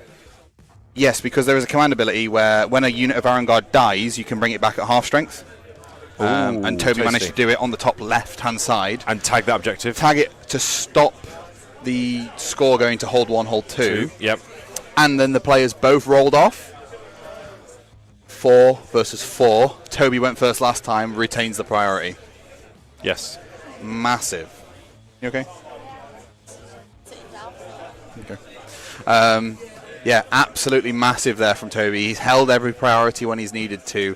Now this is his time to try and get as many points on the table as he can. Yep.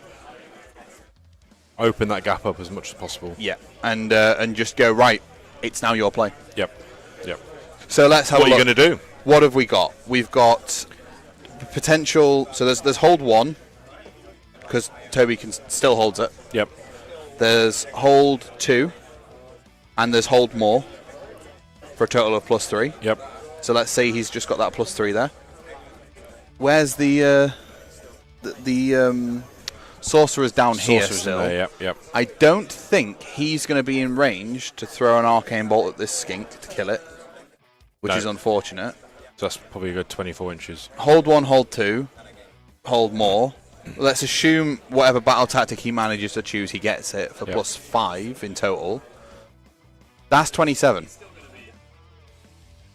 That's 27 points. So Stephen has to get 7 points.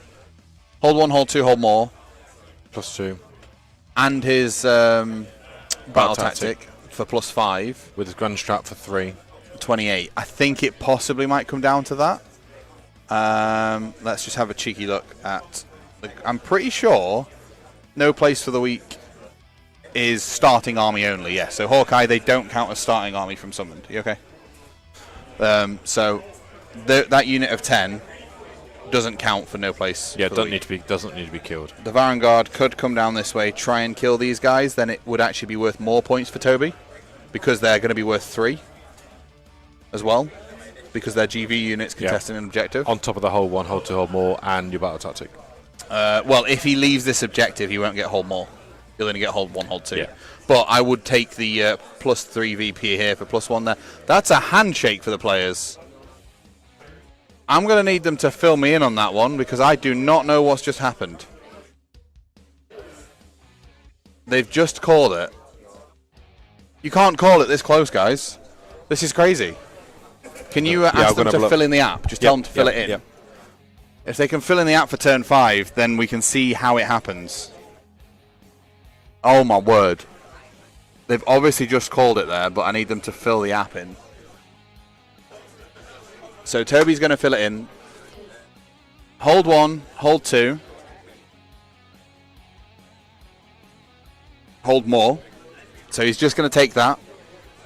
He gets the battle tactic that he chose for 27. Okay. And then we're going to go into Steven's turn. We're just going to watch this unfold as they're unfolding it. So they've talked Through. Hang on, I'm just going to watch them put this in. Okay. Because you obviously know who they've decided who's won. Right? Possibly. But Yes, I want do. to see them tick the things and make the course. things happen. Yes. Do you know what Toby's battle tactic was? No, he's going to put it in. He's going to put it in. He's okay. going to update the app. He's ticked it that he's done it. But hold 1, hold 2, hold more. Yep. Hold 1, hold 2 for 24, 27. Yeah. There we are. And then they've gone for a 27, 27 draw in But- VPs, but because Steven's got all of his battle tactics and Toby hasn't, It's a Steven wins. correct minor victory. Minor victory to Steven. Holy Sugar. I think that after when I left. Yeah, when you left, it was definitely the other way. I genuinely think Toby should have ran the Varangard down here, tried to kill these for +3 VP rather than the +1, and he would have pipped it by a point then. Whew. So that's what they've come down to. 27 plays 27. 27. All right, chat. We will be right back. It doesn't take into account grand strategies. We will be right back, chat. We are going to. I'm going to go and have a quick chat with the players, see if one of them will sit down and have a chat with me. Baz, thank you very much for joining me. My pleasure. Dan, thank you very much for joining me. Mark, thank you very much for joining me. And we'll be back. So everybody, stay exactly where you are.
So I'll come to the presenters. Hang on. Both the players have told me that they need a shower after that game, and they're going to have to be back. But that's absolutely not a problem. What we'll do is we'll go to the intro, and then we will We'll be back for game number 5 this afternoon. What time are we looking at game 5? We're looking at 1 p.m. 1 p.m. So, wait, that's now. Oh, they start half an hour later on a Sunday. My God. About 1:30-ish. 12:45 was lunch. No, it wasn't. 1 o'clock was lunch.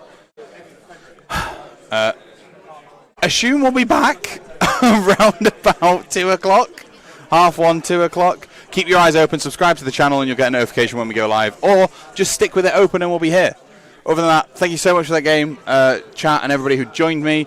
I'm going to have to dip because I've got to crack on and do some stuff. But have a great evening, great afternoon, great day wherever you are, and we'll see you guys in a bit. Thank you so much.